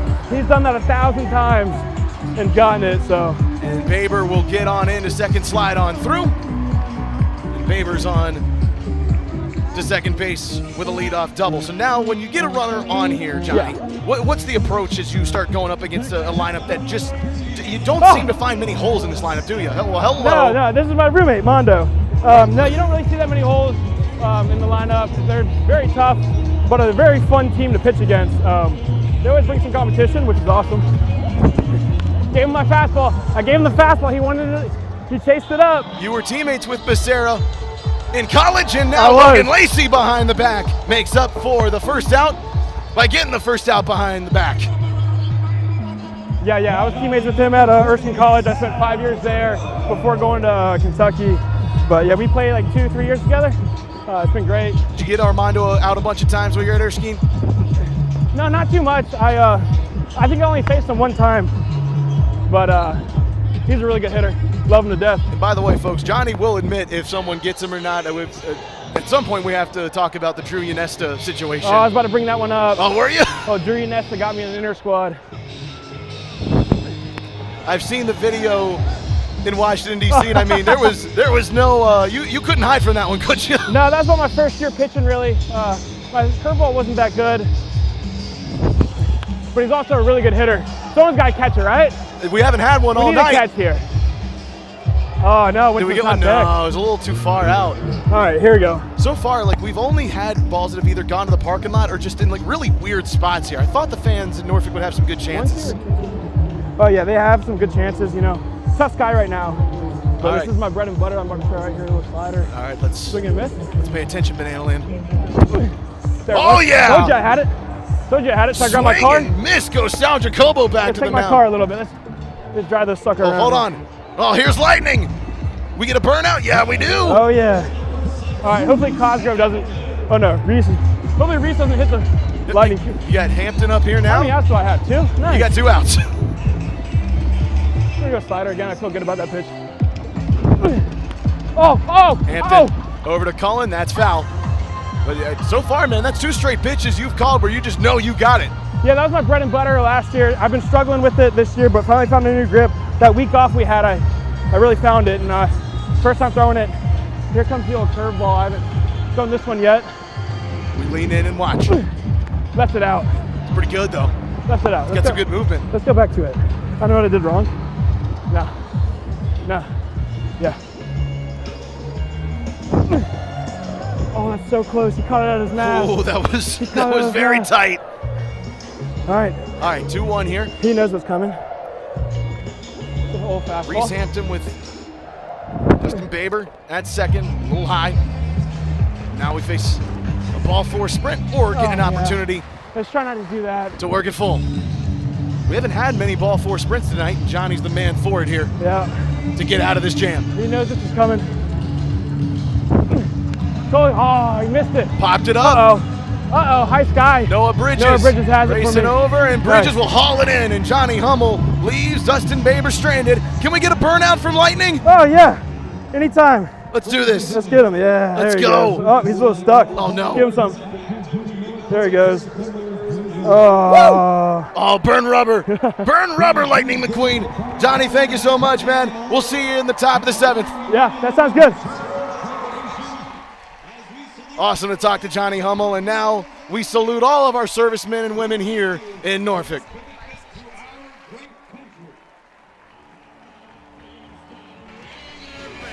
This is one of our favorite things that we do here on our firefighter headlining tour when we get a chance to salute our servicemen and women throughout our country. We've gotten the opportunity to go visit a few firehouses throughout the tour. We're going to be visiting one on Saturday here in the 757, and it's so great to see what our firefighters do. Take a look at Noah Bridges and Zachary Bridges checking out the fire truck, putting on the bunker gear. Of course, they're going to have a race. They're brothers. They compete at everything. Marshall Schill, our fire marshal, you know they're going to have fun when we go visit a firehouse on Saturday. But certainly always love being able to tip the cap to all the great firefighters throughout our communities that we visit. A salute to them. A salute to anybody that continues to serve our country through any service, whether it's firefighters or whether you're a school teacher. Salute to you. Let's say hello to Peter Holden. After 5 innings of absolutely dominant work for Garrett Delano, Holden, who's pitched 24 1/3 innings so far, 4.5 minutes. His favorite movie is Moneyball. Well, who says you can't be romantic about that, right? And for the first time tonight, we'll have Zachary Bridges aboard.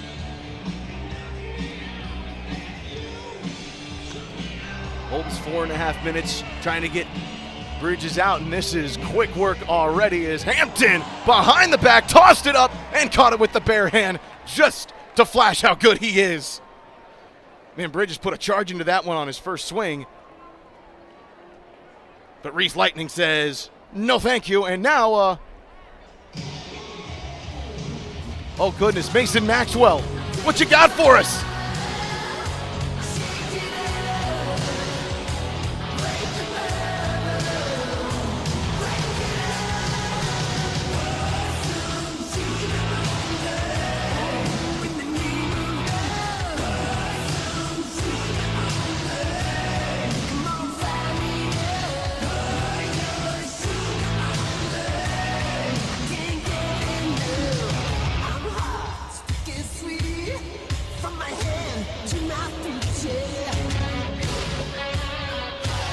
Now batting number 7, Mason Maxwell. There is a mound of sugar on the dirt.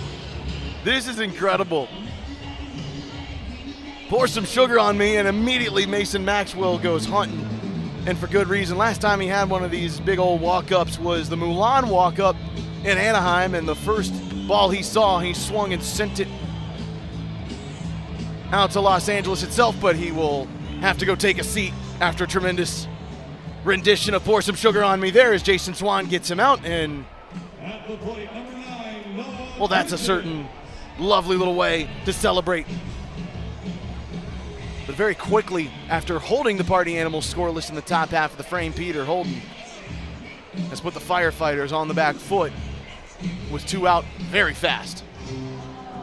We're sub 1 minute right now, already 2 away. Can Noah Bridges extend this inning a little bit?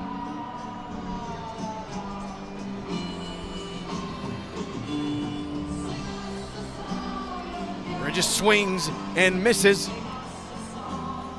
He's in a tough hole here. Firefighters need some momentum, but they won't find it in the bottom half of the 6th inning. That is a 1-minute, 23-second inning for Peter Holden, who just gives it the old shrug, kicks the glove off.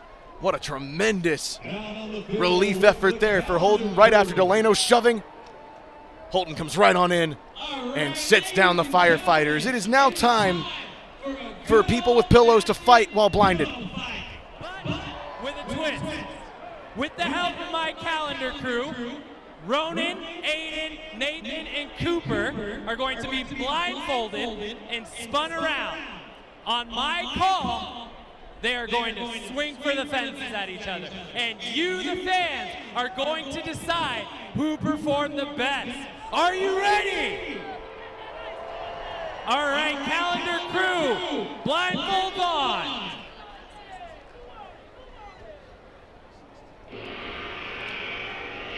Okay, so this is very exciting, folks. We're putting masks on multiple youngsters with pillows who might be dizzy and they have no clue where they're going. The calendar crew is trying to guide them, but, I mean, Tank Top, dude, he's beating the living Oh! We got a Donnybrook down the first baseline. Tank Top guy, curly hair, bleach blonde. It's a 3-way Donnybrook, a Pier 6 brawl with pillows and blindfolds. Someone's pockets are turned inside out. 3, 2, 1. Someone's phone is dangling and hitting their quads, and I think he finally realized it. Guys, line up. All right, remember, fans, you decide who wins. I don't know how you decide who wins. All right, everybody, give it up for Aiden.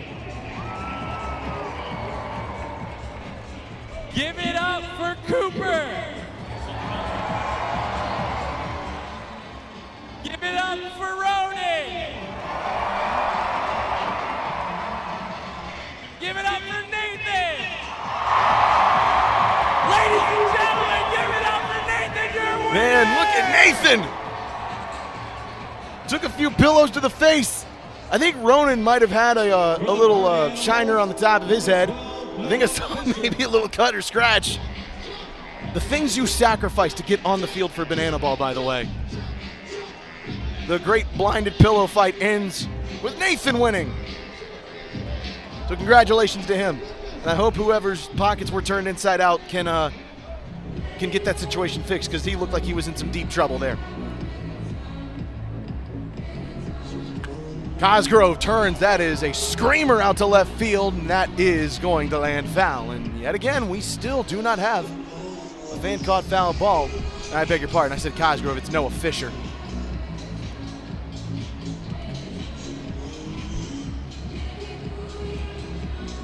It's Johnny Hummel, after stranding Dustin Baber in the last inning, trying to get out with a second straight inning of clean work. Give the Firefighters a chance just to get back into this one. If they can just get a couple of points here in the 7th and 8th, you get into the 9th inning, then it's anybody's ball game as Fisher goes to right field. Maxwell will just haul that one in straight up and down.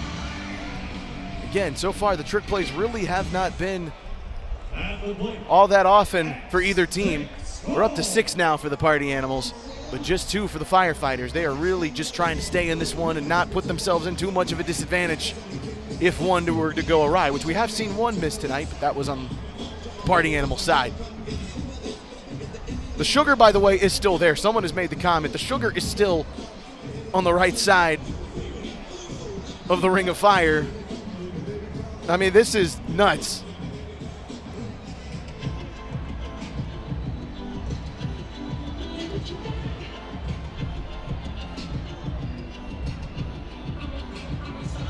If someone fouls the ball, by the way, over to that, we might have to just clarify that it is a banana ball and not like what you would see on a traditional Little League field.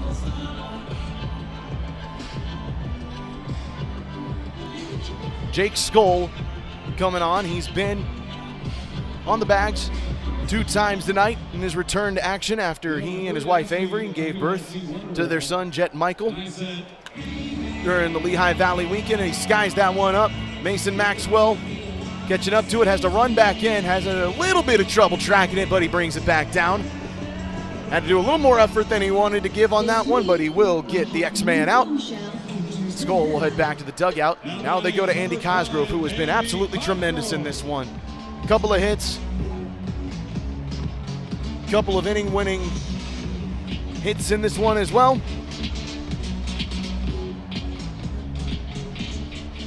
Cosgrove has just been on fire here tonight and really broken open this game for the Party Animals, along with Tanner Tender Thomas. Got things going in the third inning. One of 2 3-run outings here so far for the Party Animals tonight. Cosgrove right back up the middle. Does he make it 3 for 4? No, he does not. Ron Franklin sneaks on in, grabs that one up. And it is time to go to the Firefighters' half of the 7th inning. And we also need to introduce you to somebody else. We've seen Chief, but, well, hello, Bo. If you haven't met Bo the Beaver yet, he's a very frisky mascot here, the hottest mascot in all of Banana Land. He's nature's firefighter. Introduced him to you in Richmond, and he's become one of the most popular firefighters here in 2025, leading dances, failing to outdance children on the ball field, giving players kisses, doing nip-ups. I mean, this dude is just on fire everywhere he goes. And now tonight, he's got his big saucer hat back. He's feeling himself. And now he's going to coach first base. Now, I don't know how this is going to work, folks. I'm going to be honest with you. A Beaver coaching first base I've never seen before in my life. I've seen Beavers eat through wood. I've seen him swim. I've seen him do some great things. But I've not seen a Beaver coach first base, so I don't know how this is going to work. But, well, I guess we're going to find out here as Bo the Beaver is in your living rooms dancing and doing the shaky thing here. Now, who will be pitching against Bo the Beaver? Well, that would be Nate Tellier, coming on for his 24th appearance on the year. He also works very efficiently at 4:14 minutes per inning in 25 1/3 innings of work.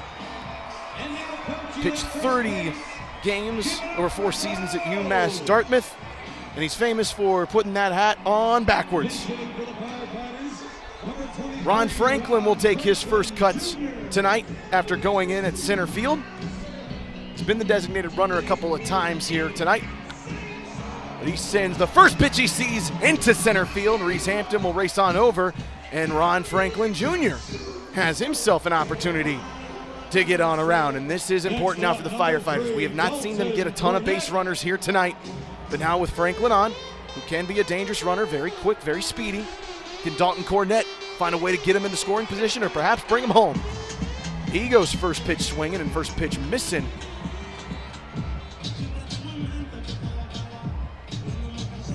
On Tellier.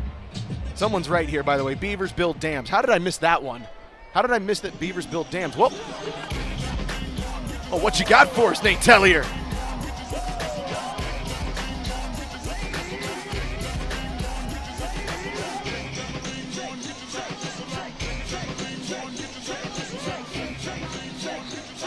Well done. That goes back to the backstop, and Franklin's going to go to second. Dalton Cornett's going to steal first, and the Firefighters get 2 on with nobody out. Nate Tellier struts his stuff, but he cannot find the strike zone on it. And look at Bo here. What do you think he's telling Dalton Cornett? I'm going to try to tell you what I think the mascot is telling him. Well, okay. Now he's just trying to show off here as Logan Lacey swings and misses on his on his second pitch.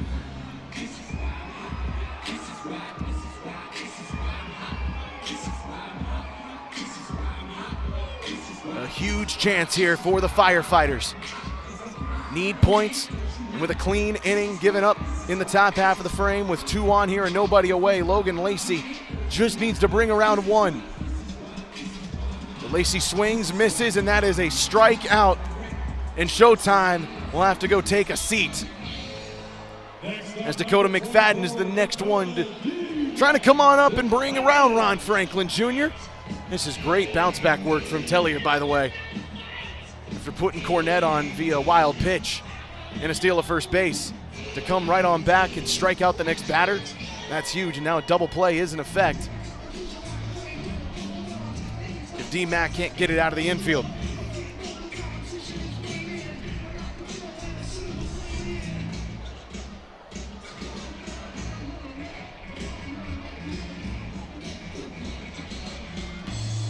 Mac into the stands. Do the fans have one? No, they do not. Oh, it hit the ground. It was just barely in his possession, but I think he let that one go a little too quickly. Again, you have to catch the foul balls clean and straight, and Dakota McFadden goes down via the backwards K, and what a response here from Nate Tellier. From putting 2 on with nobody away to now all of a sudden getting his 14th strikeouts on the year. Sitting Dakota McFadden down with a look, and now Liam Spence goes swinging and missing on his first pitch he sees from Tellier.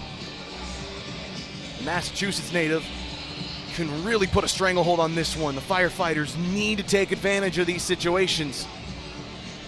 Leaving runners stranded when you're down 3 is not a recipe to get back into this. Spence swings and misses.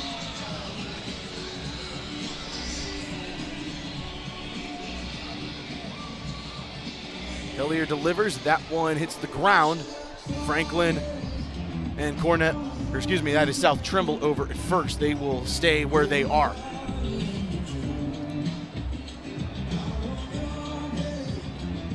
Night has officially fallen here in Norfolk as Spence into right center field, and that's gonna do it. Liam Spence with a clutch piece of hitting. Ron Franklin comes on around to score, and the Firefighters take the inning in a must-have. And we were talking about Bo the Beaver.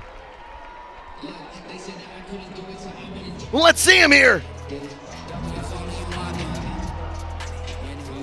He just had to keep his hat on there. Bo kept his head. Bo did keep his head.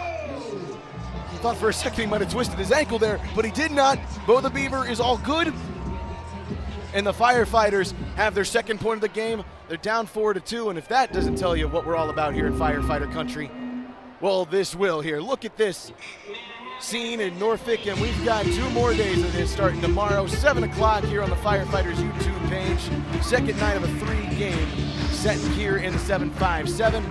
Love to see you out here. Love to see you in the comment section on our Firefighter YouTube page. The Party Animals and the boys in the red and the orange square off for their 5th game against each other here in 2025. And I do believe that this is the last time they will square off against each other unless something happens in the Banana Ball Championship Series. Right now, Party Animals are really setting themselves up for in good position. But again, tomorrow night, CEO show starting at 7 o'clock here on the Firefighters YouTube page. Hope to see you here at Harbor Park over the next couple of nights. We turn our attention back to the mound now as the fastest pitcher in Banana Ball going right now, Ben Dumm, takes the mound. And if you haven't seen him, do not blink or you'll miss what he does. 2 minutes, 43 seconds. That's all he spends on the mound per average. And he does not give up runs at all, folks. Just 1 run has been scored on Ben Dumm III all season long. Might not induce a ton of strikeouts, but he gets outs. That's the important part here. Again, we talked about closing pitching might be very crucial in this one. It's still just a 2-point game. Margins can be so thin here, and you'd rather have a guy who can get up, get down, get outs, and not surrender runs, and that's what Ben Dumm III can do.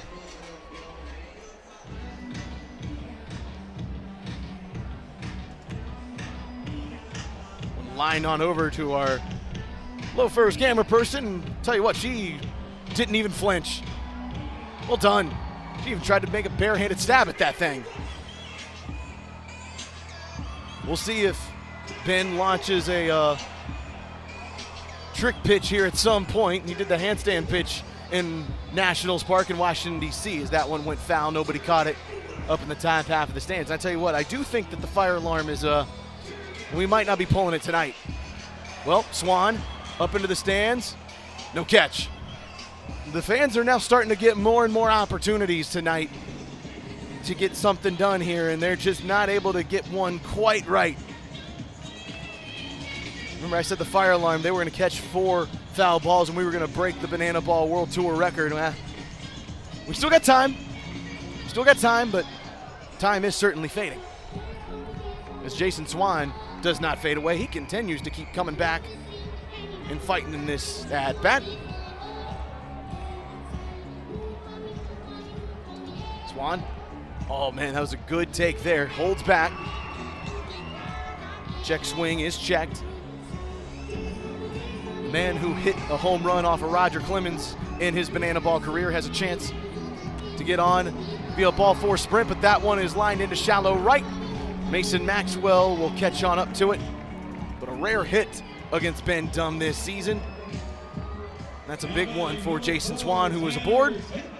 Just the 7th time someone has gotten bat on ball against the 4-year pitcher out of VCU.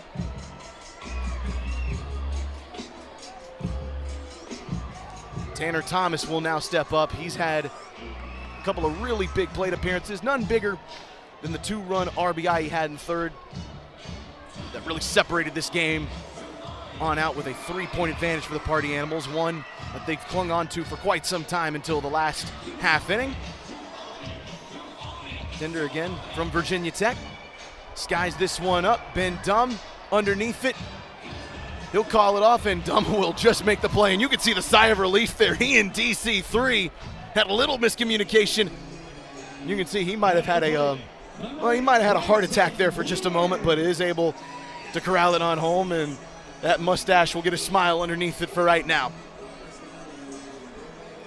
Bryson Bloomer has a chance to do something here. Jason Swan takes off. Cornette the throw down to second, won't be close. Swan slides on through.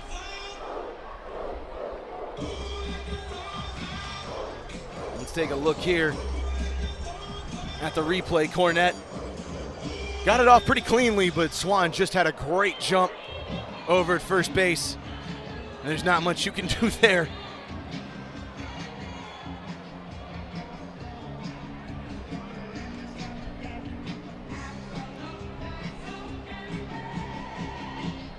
And a rare chance here for the Party Animals to get one off of Dumb as that one goes into the seats and out of the park entirely as Swan steals his 9th base this season. Really, we haven't seen a ton of runners outside of showdowns really get opportunities to get into scoring position on Dumb, so this is a huge chance for the Party Animals to really lay claim to this one. But Bloomer will go back to the seats as Ben Dumb shimmies his hips and gets the strikeout, his first of the game. You can see the confidence continuing to go for number 18 in the red. Might be a little soft-spoken when you first meet him, but man, he is calculated and he is good as the luck of the Irish now comes back up to bat for Dustin Baber. We saw him chug one in what looked like less than 3.5 seconds, I would think, chugging a beer against Johnny Hummel. No sooner did I mention the guy who loves Lightning McQueen before we start hearing Life is a Highway.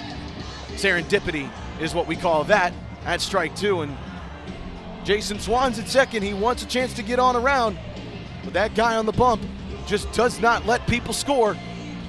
Can he get this one home? Yes, he can. 2 straight strikeouts for Ben Dumb the third. He will sit down the Party Animals with a runner stranded on second, and the confidence of the fastest pitcher in banana ball just continues to grow. As we take a look at the replay, let's send it on down to our fire marshal, Marshall Schill with God Bless the USA. So we want to have you join us. I want you to take out your phones, turn on your flashlights as we sing loudly, God Bless the USA.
We love you, Firefighter Nation.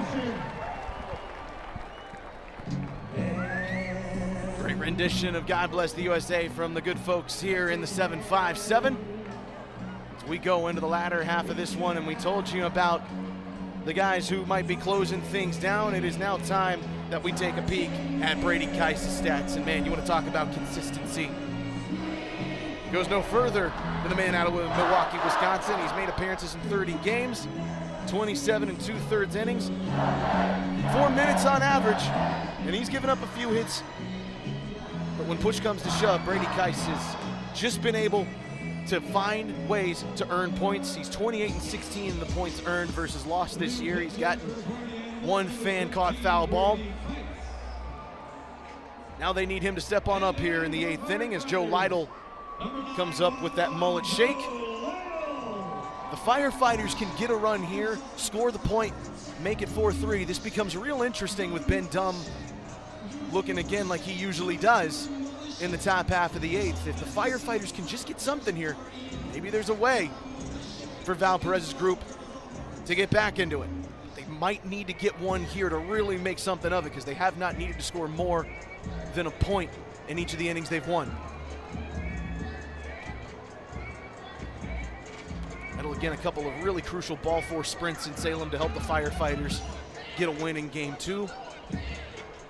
He's been talking about trying to get under the ball a little bit more from the left side of the plate. Stays alive with a foul ball to the screen.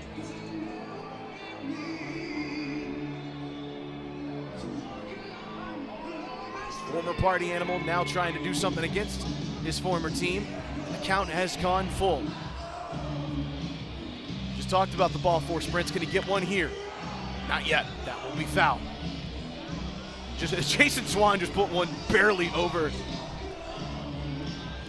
the netting down the first base line. I mean, just barely. One of the few times the fans have really gotten a chance to do something, and Lytle is going to get onto the base paths with a ball force sprint. All 7 defenders behind pitcher and catcher got to touch it. Lytle will not go for second, though. He'll stick it first. And oh my goodness, it's Chief again! Hi, Chief! Oh, you got it, boy. You got it. You got it. You got it. Come on. Second chances are made for people and creatures like Chief. If it don't work once, try and try again. That's what we do when Chief comes on out there. Stephen Cullen into the stands. That will stay on the ground. You ever think Chiefs tried to catch a fan-caught foul ball here? I keep calling it a fan-caught foul ball, by the way. I think Chief has tried to catch a foul ball. I think he could get to it. I really do. I mean, he does just about everything. I saw him stand on his hind 2 legs for like a good 30 seconds.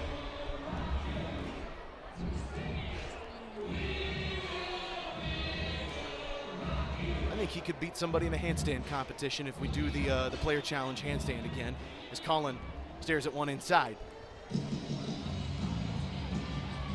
And Joe Lytle earning a trip to first base via ball force sprint. Colin didn't like that, but that is strike 2 on the inside.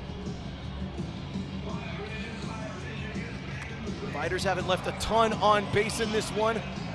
Colin gets that one by Skull. Lytle heading to third. Had to stop for just a second because it looked like Skull could catch up to it, but I think he lost it in the lights. And Colin gets aboard to first base. And now Joe Lytle, with nobody out, is 90 feet from home. What a key piece of hitting there for Stephen Cullen, who continues to swing the bat very well over the last few weeks. A couple of hits for the first baseman in tonight's contest, and now it's all on the bat of Peanut, Caden Green. When we got to Richmond, Peanut was really struggling trying to find his footing, and since then he has been quite consistent. He's shown some power with a couple of home runs, has really gotten trick plays going as that one bounces off the railing foul. He's gotten engaged. Is a man who is doing very well in all phases of his life, but he's got a chance to get this one to the 9th inning, and he'll do just that. To the warning track, Joe Lytle can go backwards home. Caden Green wins the inning, and the Firefighters are within a point. A huge piece of hitting from Stephen Cullen and then Caden Green, and the Firefighters have closed this thing to 4-3. As we go now to the 9th and final inning. Folks, you haven't seen Banana Ball. This is it. This is where the money is made. This is where the moments count. Now that we are in the 9th inning, every run you score from this point forward counts to your final points. So again, we've been playing 8 innings of great Banana Ball here in Norfolk. Party Animals, to my math, have put up 8 runs total in the game. They only have 4 points. Now if they put up 8 runs in the 9th inning, they would go all the way up to 12 points. That's how the final inning works.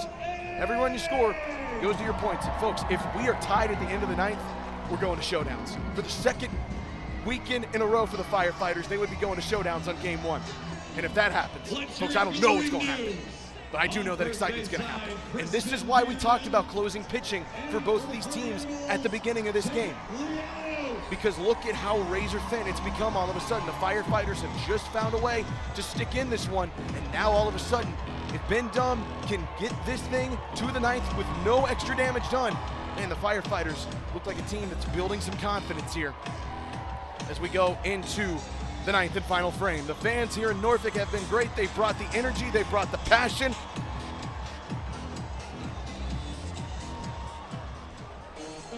Now the players have a chance to bring the moment.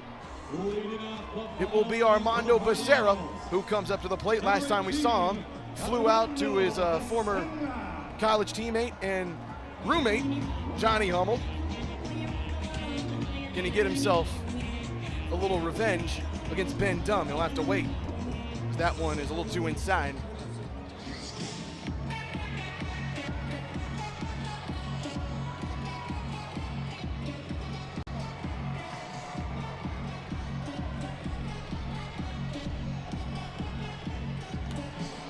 Becerra didn't like that one at all. Popped way up there. Cullen hauls that one home. We've seen him break out the trick plays at first base. He elects not to do it there.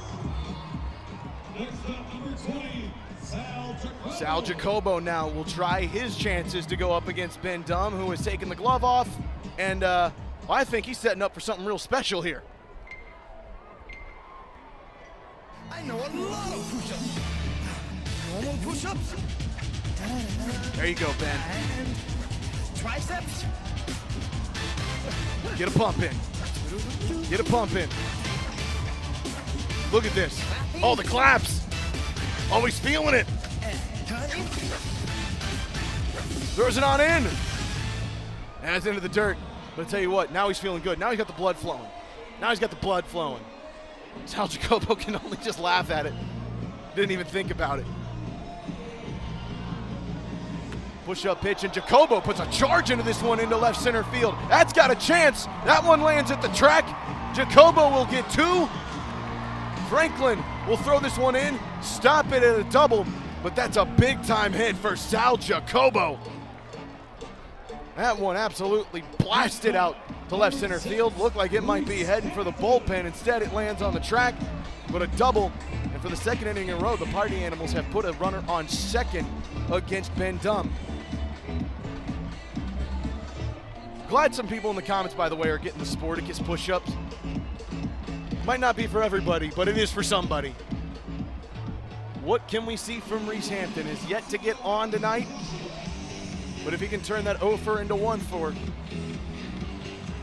that could really change momentum here as the Party Animals lead this thing 4-3 going into the 9th. And again, you know that Fava's group is sitting over there wondering what we've got to do to get out of some of these really tight jams. Spence between the legs over to Cullen. And the Aussie goes a little down under. Over at second base, in between the legs. And launches a sprinkler just for a little extra measure. Look at this, right between the legs. Looked like he's done that 1,000 times. So now the inning relies on Noah Fisher.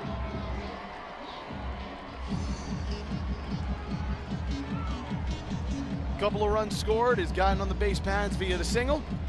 Can Fisher find a way to get little damage done here on Dumb. He's in an 0-2 hole. Runner on third. Can the Firefighters strand a runner on base for the second inning in a row? Yes, they can! The check swing is not checked. Third strikeout for Ben Dumb the third. And now the Firefighters, folks, could be in line for a huge opportunity. They just need 2 points to win this one. They've been swinging the bats well over the last couple of innings. 2 straight frames with 2 runs and a point. They've got to get 2 points here. But who they will have to face is a pitcher who is very locked in after St. Louis, Drew Gillespie. And again, we talked about him at the beginning of this one and why he'd be so critical. But Drew Gillespie in closeout situations is nasty, is nails, is fiery. He does not give you anything easy to hit. 26 strikeouts. He likes closing doors, he likes closing games. This is a man who wants to get a little bit of vengeance after the way St. Louis ended. The ball going past third base, ultimately allowing Dan Overs to score the game-winning run in the 9th frame. He's got 17 saves on the season, 44 innings pitched in crucial situations, and now the Firefighters have a huge chance against a big-time pitcher. This is what Banana Ball is all about. And Mason Maxwell will walk by the sugar patch that he laid down just a few innings ago and lock eyes with Gillespie. Folks, I hope all of you are sitting leaning forward a little bit as the leader in saves of Banana Ball goes up against Mason Maxwell. I believe Christian Dearman has taken his shirt off in the on-deck circle. He might be painting his face. He's twisting the t-shirt around his head. He's sweating profusely. I mean, look at Dearman here. This is Banana Ball. Gillespie, a little too inside. He's worked the count up to 3-1. Maxwell staring down the barrel of a ball 4 sprint, but instead he'll look at strike 2, and the count is full. Gillespie, quick reload, and he strikes Maxwell out. What a job from Gillespie, down 3-1. Gets Maxwell to strike out, it's golden batter time. The Firefighters have invoked the golden batter rule. Hitting in place of Noah Bridges, number 3, Dalton Cornett.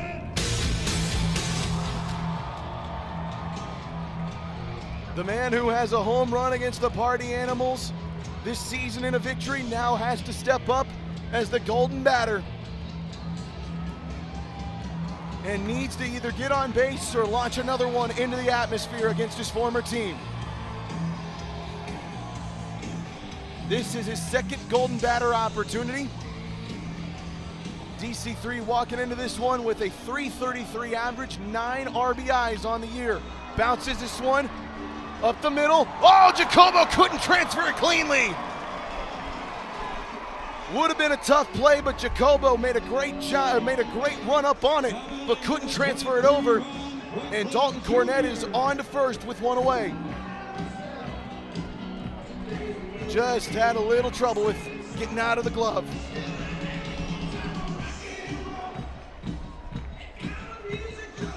It'll be Ron Franklin, who has a 2-run homer on the year in Anaheim, hit one all the way to center field where the Rocks were at Angel Stadium, I beg your pardon. And Franklin skying this one over to right field. It's very shallow. Could this be trouble? Jake Skoll catching up, and he delivers. The Fighters are back up to the top of the order. And Dalton Cornett was the golden batter. This is usually where he bats. Now he's gonna have to come back up. Skoll giving us the airplane, the jet signal for young Jet. Again, we give our best wishes out to Avery and Jet right now. Jake's told us they're doing very well after he missed last week in St. Louis to be with mom and their newborn son. And now Dalton Cornett, who just got on after Jacobo couldn't transfer a ball over. Now he's got a chance to potentially play winner. Bridges with the steal. That's into center field. And Bridges couldn't get up quick enough to try to make it over to third. But a runner is now in scoring position as Bridges makes it over to second. Goodness gracious, folks, the drama. Can you feel it? Can you sense it? It's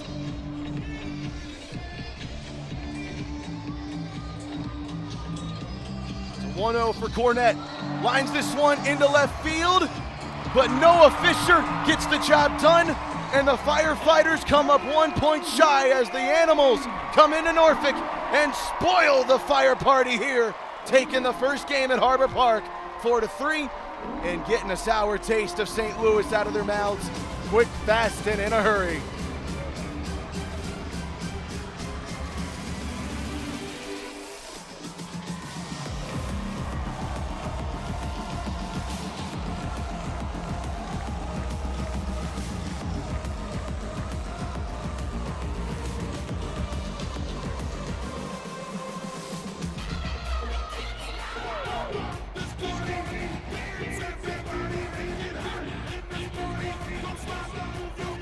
Party Animals get up to 33 wins as they celebrate a win here in the 7-5-7. A victory well earned, and the Firefighters showing a heck of a lot of moxie. But they just couldn't get Noah Bridges back home quick enough. Dalton Cornett, this is the second weekend in a row where he really put a good charge into a ball, but he hit it right to Noah Fisher, who made the play. And the Animals will get out of game one with a 4-3 victory and continue to stack up their lead in the Banana Ball standings. Our showman of the night can go to nobody else other than Andy Cosgrove. Tonight, 3 for 4 in a 4-3 victory, a double and a couple of singles, 3 RBIs, a couple of inning-winning hits in the first, third, and the fifth innings. Andy Cosgrove was absolutely stupendous and continues what has been a torrent year for him. Again, we talk about it. Jake Skoll has stolen the headlines on the Party Animals, and for very good reason. He's been awesome, but Andy Cosgrove has been just as tremendous this year, continuing a great year where he's batted in 53 RBIs coming into tonight. Now that number will go up to 55. 3 for 4 night for the Love Island man. And in a game where it looked like the Animals were going to run away with it, an 8-3 advantage in the run column, the Firefighters show some fight, but ultimately not enough to steal one from Banana Ball's best team and most consistent team here in Norfolk. And that sets us back up here tonight in the press box here at Harbor Park. What a game we saw, and what a close to this one we saw. Firefighters, again, showing a heck of a lot to try to get back into this one, but the Party Animals, you saw throughout the beginning half of this game exactly why they're so dangerous. Putting up 8 runs tonight, all coming within the first 6 innings. They were tremendous, and when they needed it the most, got really good outings from a guy like Drew Gillespie, and a great performance out of the gate from Garrett Delano. 5 innings, did not allow a point for the Firefighters until his last frame. He was tremendous, and the pitching staff for the Party Animals definitely deserves a shout out. Again, tomorrow night we are back right here on the Firefighters YouTube page from Harbor Park. We start this thing off again at 7 o'clock. Can the Fighters show themselves a little bit of fight too? Find a way to get a split? Think they can get something done on Saturday with a series win? Or do the Party Animals just continue a torrent pace here at Banana Ball? They're the quickest team in Banana Ball history to 30 wins. They look to try to make that the quickest team to 40 wins, as that's just around the corner. Our director tonight has been Chad Reese. Our executive producer, Emerson. Our scorer has been Riley. I'm Zach Staten here in the press box. We thank you so much for joining us here on the Firefighters YouTube page. We'll see you right back here tomorrow in Fire Country. Until then, I want y'all to stay fired up.